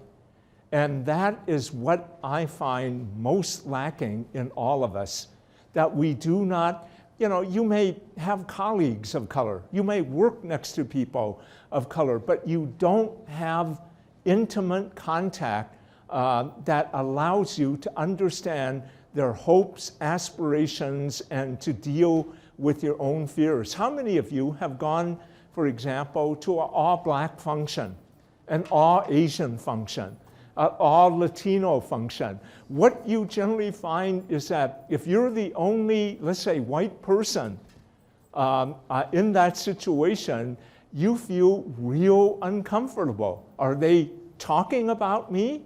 Will they be friendly towards me? I had this situation. When I was young, Malachi Andrews, African-American physical education professor. I was a lowly assistant professor in counseling, so they put me in an office in the PE building, believe it or not, next to Malachi, but it was the best learning experience I've ever had. I came in with a reputation that my expertise was in multicultural psychology, and Malachi, by the way, he wrote the first book on Ebonics, Black language, in Oakland, California. He was the one that created all the controversy in the Oakland public school systems. But I was occupied the office next to him, and he would yell, "Sue!" And I said, "Geez, is that appropriate behavior?" He would get in here, and I'd go in and talk to him. And finally, after a while, we became, really good friends. And then he said to me, as the next, I didn't know he was doing this. See, my contact with him was as a colleague. And so I felt, geez, now I understand the black experience. I have a black friend and on and on. And then he said, Derald, I want you, no, he never called me Derald, it was always Sue. Sue, I want you to come down to Lyons. I was teaching at Cal State Hayward, and it was on top of the hill. I talk about the ivory tower. Well, Lyons is this, do you know what Lyons is? It's kind of a restaurant bar area. And I remember, he said, after around 5, we're going to meet at the Lyons bar and talk about, so, well, this is the first time out of an academic setting I was going to interact with them. So at 5 o'clock, I drive down, park in the lot, and go, in a sunny day. And I walk into the bar, I open the door, and it's dark, and your eyes from the sun are difficult to adjust. And I walk in, shut the door, and I can see figures of a lot of people. And I'm standing there getting my eyes adjusted. And lo and behold, I said to myself, my God, they're all black. I mean, that was, you can, here's someone who does all this work and talk about black, all of a sudden fear, apprehension, anxiety. And I thought that, I can't see Mel. He's not in here. Should I go out and wait for him? But they'll think that I don't like blacks if I leave. If I stay here, they're going to think I'm arrogant and, just imposing myself. So I try to walk up to the bar, and the only white person in the bar is the bartender. Strange enough. And I order this glass of wine, and I'm just standing there. Mel is late. I'm angry at Mel. So the door opens, and in comes Mel. And Mel is one of these people. He trained our athletes for the Olympic team as well. Mel comes in and everything, Malachi, get over here. And he goes around to all the tables greeting people. And then he sees me and he says, Sue, come on over here. And I went on over. I'm so happy he's there. I'm so happy he finally came. So I sit down at the table, and another, a good friend, Derald, who has maintained friend with me for so long now, I sat there, and it was almost like, geez, when I fold my arms, and all this is going, you can't imagine all the garbage that goes on in your head. And it took many, not because I'm an alcoholic, but it took many trips to Lyons to really begin to make, I think Malachi really taught me what it was like, because I got to know his boys. I got to know other individuals. We socialized together. We went to games together, and we ran track together, in which he would, of course, he was too good for me, but he would always tell me, you can beat the person ahead of you, go, and I was exhausted and those things. But what I guess I'm trying to say is that you cannot understand nor be comfortable with people who are different than you unless you make an effort to make it an experiential reality. And we don't do this. And that is despite the fact that Oakland, California, where we live as well in Oakland, despite the fact that it has one of the largest black populations, it's considered to be one of the most integrated. There's a difference between integration and desegregation. People, you can work right next to someone who is a person different from you and never really get to know. You think you do, but you honestly don't know. And so what I guess I'm saying is that one of the things that, when I talk about, I have another good story. I've got to go quickly on this one. When I talk about the importance of participating in community events, like at TC, Columbia is in Harlem. Years ago, what did Harlem do?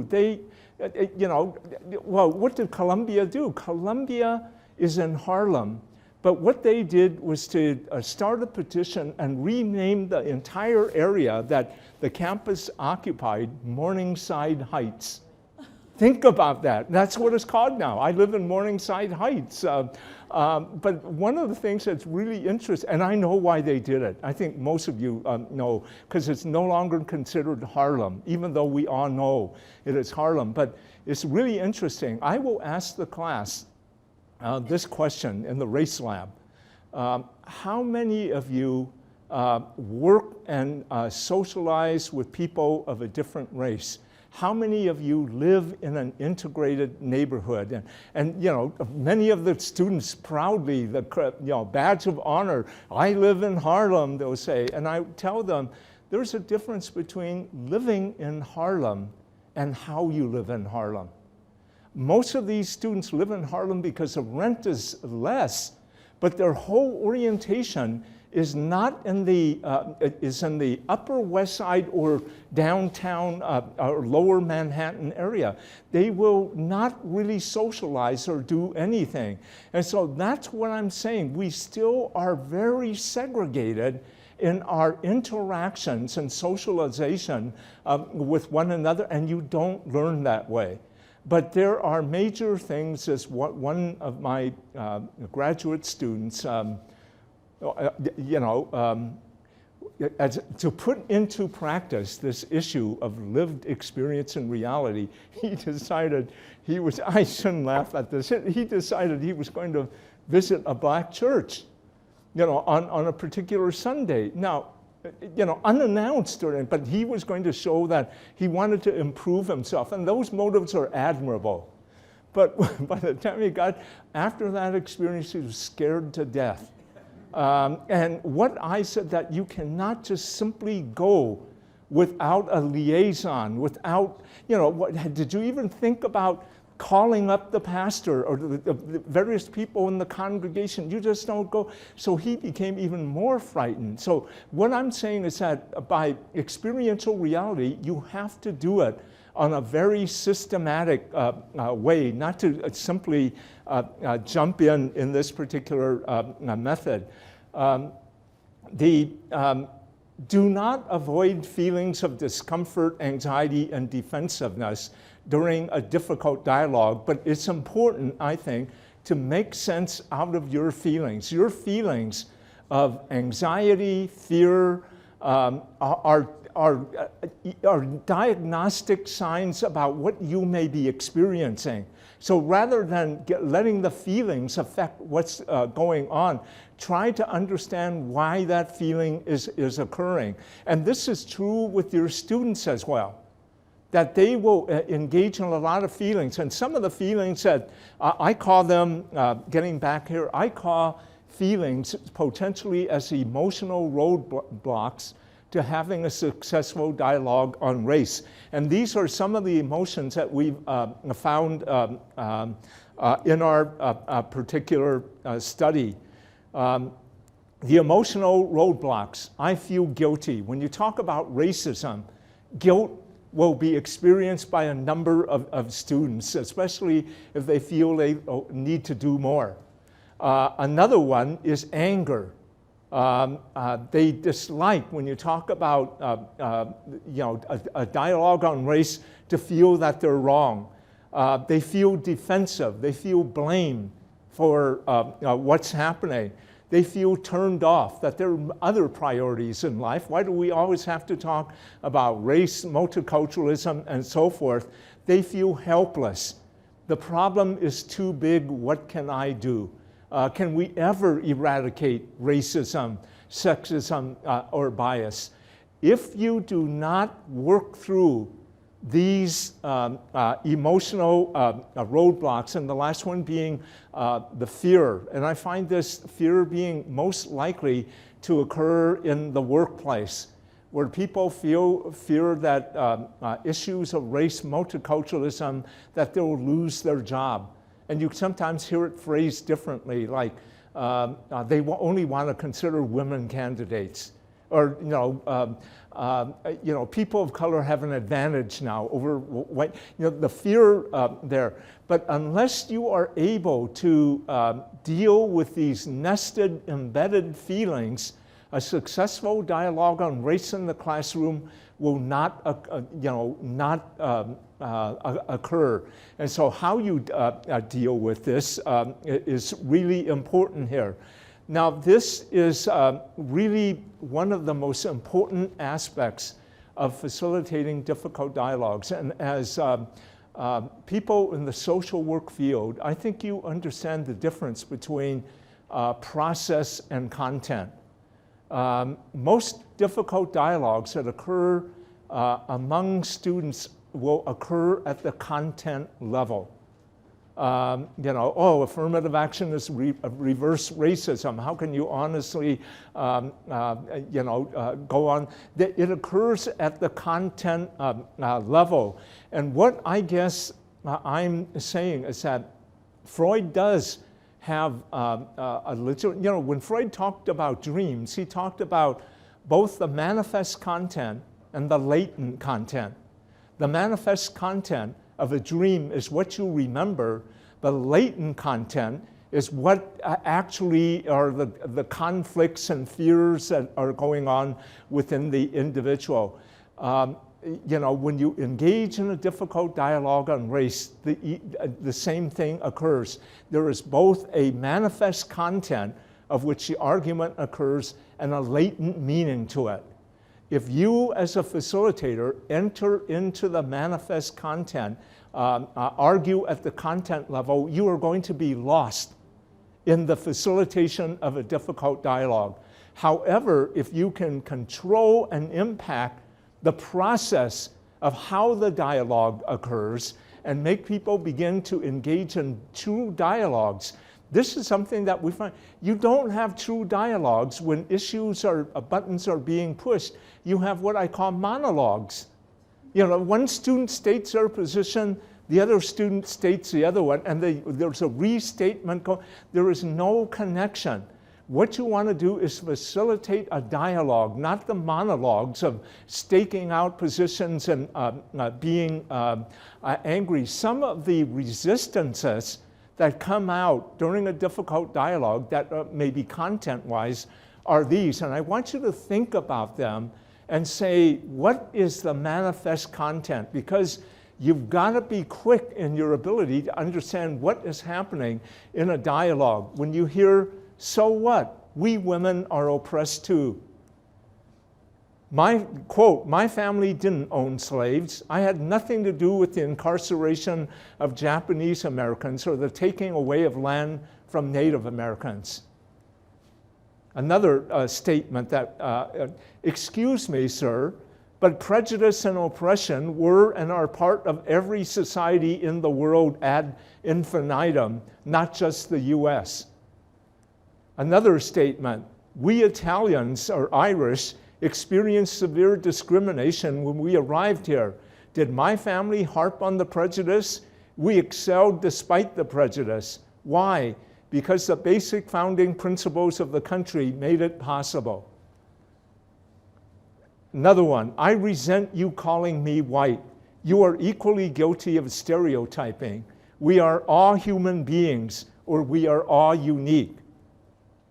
Okay, can you analyze the content statement and process the meaning at the manifest, at the latent content meaning here? Now, let me say this quite, forthrightly here. This requires a lot of experience.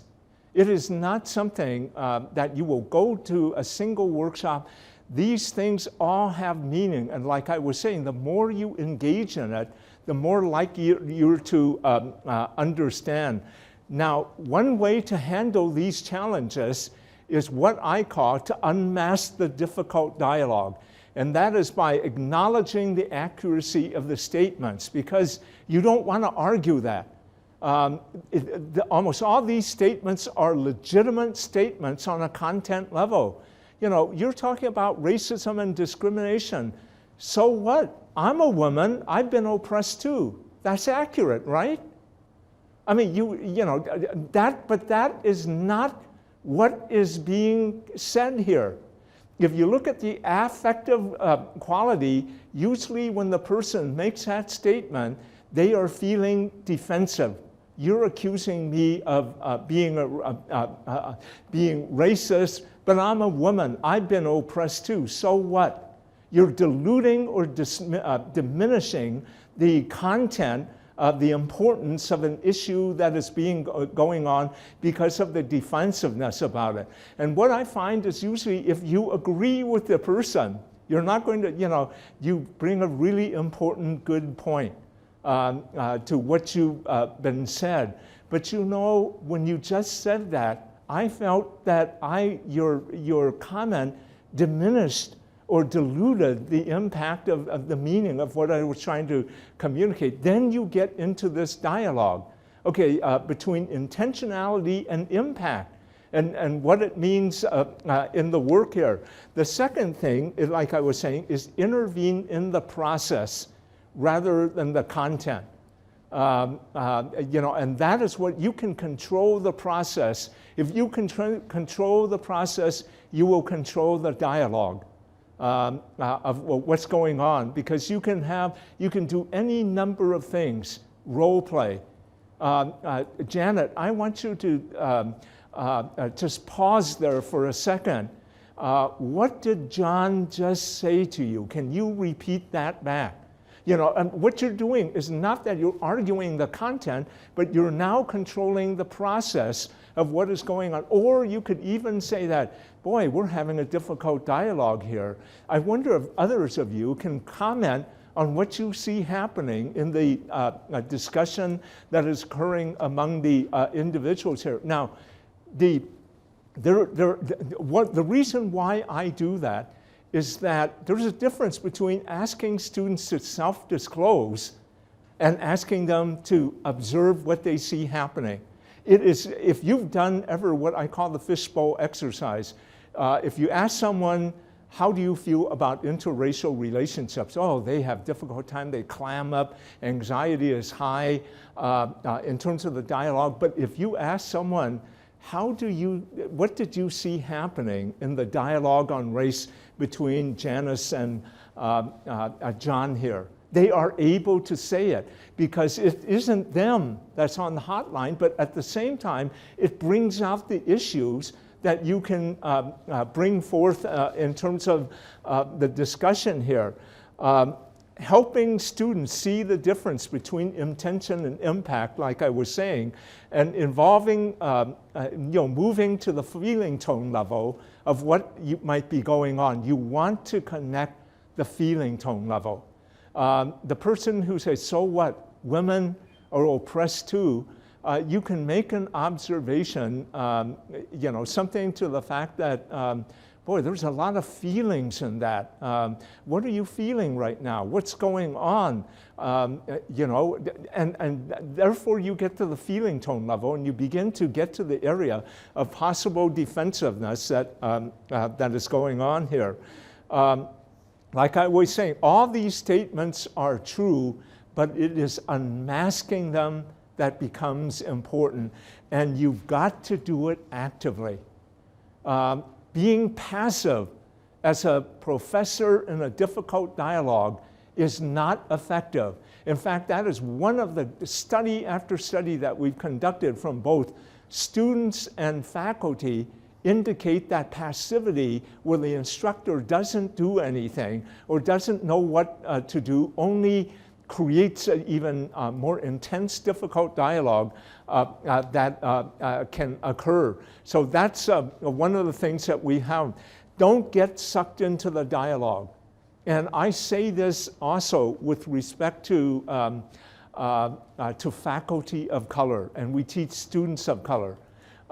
Don't get sucked into the dialogue in terms of dealing solely with the content level. Try to bring it to the latent meaning level that is occurring on. The blame game, these are all things, the blame game oftentimes goes on constantly, and refocusing has to be something done. Now, you can see by virtue of what I'm saying here, There's a whole course that can be taught to teachers and facilitators on difficult dialogues. The easiest thing to do, and this will probably, hopefully whet your appetite, but to actually begin to do it in actual training, that's why I had the videotape. You see a difficult dialogue going on, you can understand it more clearly, and then you create exercises where difficult dialogues need to occur. And one of the exercises that I use is the fishbowl one, in-group, out-group. 7 individuals asked to go into the fishbowl to talk about a topic that you don't tell them what it's about. The 7 volunteers go in and you give them an assignment like, how do you feel about interracial relationships? And the out group has no interactions with the in group. The out group observes what's happening, and the in group generally deals with it's really quite fascinating because it is a prime example of a difficult dialogue where people become tentative, become anxious. You can see it in the body language. You can see it in deflecting the topic that is going on, and we actually videotape it and show the videotape afterwards, and we try to create realistic situations. Now, difficult dialogues can occur naturally and oftentimes in the classroom, or as a facilitator, you can create it. Like what I was talking about, creating. Now, there's an advantage to creating it, and that is that you have control over it immediately. You can anticipate what is going on. When a difficult dialogue occurs naturally, you have to really think on your feet and be comfortable and see what's going on. But a structured, difficult dialogue with specific plans really can be quite effective here. When difficult dialogues occur and an impasse seems to have been reached, like I was saying, do not allow it to be brewed in silence. That is the worst thing that can happen. And there are many ways that we find that are very helpful, especially if you, the facilitator or the teacher, are unaware or don't know how to immediately deal with it. Tell the class that the group has to take a time out and think about this and come back to deal with it at the next meeting. And that is different from allowing it to end and never covering it in the next meeting again.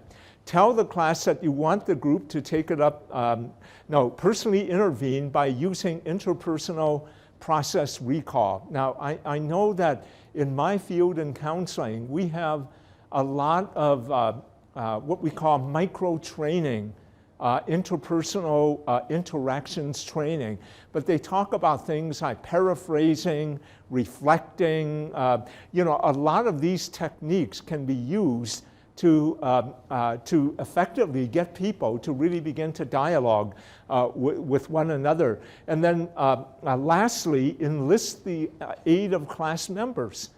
Maybe you're at a loss, and don't be afraid to say, geez, I'm anxious, I don't know what's going on.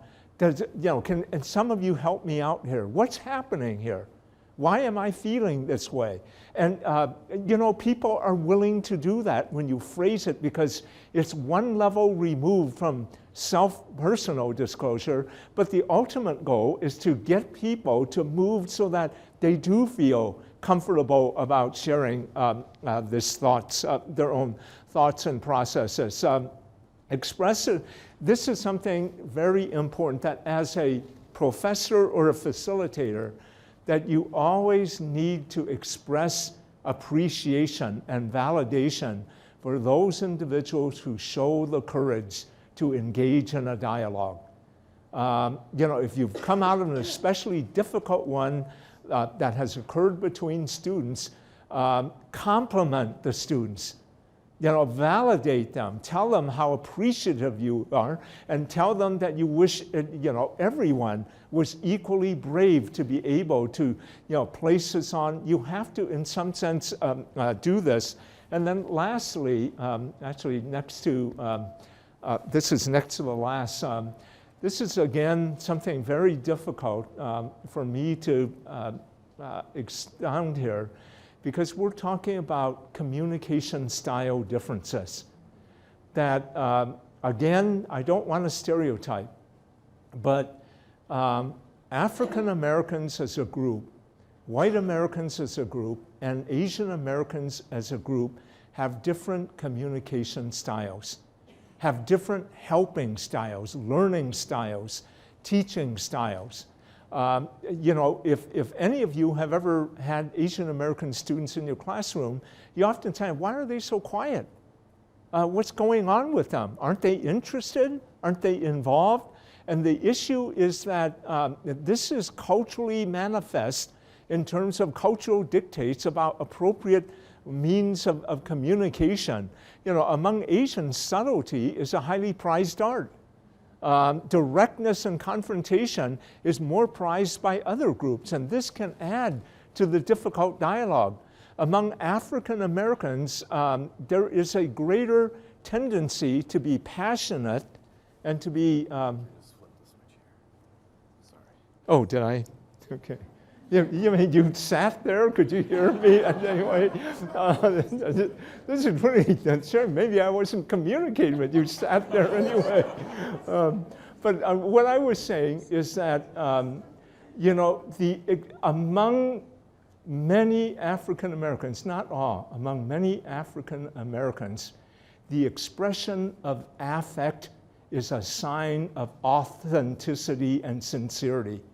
That white styles of being objective, you know, what the research has found on race is that, well, I don't, you know, the black student, I don't care what the research, where are you coming from?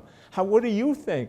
Well, it's not important what I think, because the study by Sue suggests, you know, it creates, and oftentimes what will happen, and the videotape that I was showing indicates a major misunderstanding where not only do African Americans have greater passion in how they express a viewpoint that is oftentimes perceived as being anger or violence or irrationality. There's a common saying that in US culture, what is that? Feelings are antagonistic to reason. And that is not true with many other groups. But you find this occurring so that the communication styles also create difficulties and misunderstanding that is going on. And understanding communication styles, teaching, learning styles become important. The last thing that I want to say, and we've luckily got only a couple more minutes, is that becoming culturally skilled as a facilitator in difficult dialogues is a lifelong journey and learning process.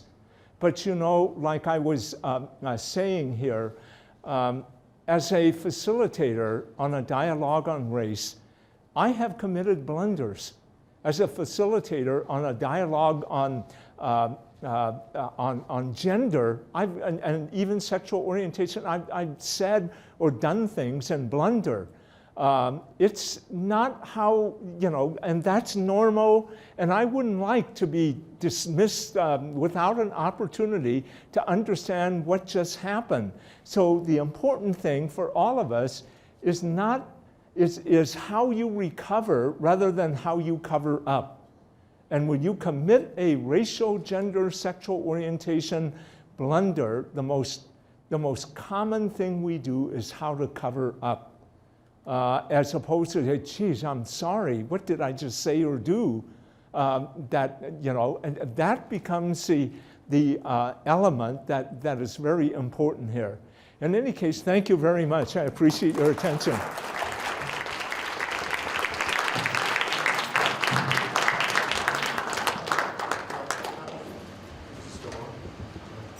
Is it on? Okay. Dr. Sue, thank you very much for spending some time with us today. And I think what you've done is really just got the conversation started for us as a school. And that we will take this from here and begin to think about how we have these difficult conversations. Because it's not just difficult dialogues within the classroom, it's difficult dialogues within faculty meetings and difficult dialogues adjuncts and all those sorts of areas where we would begin to address this.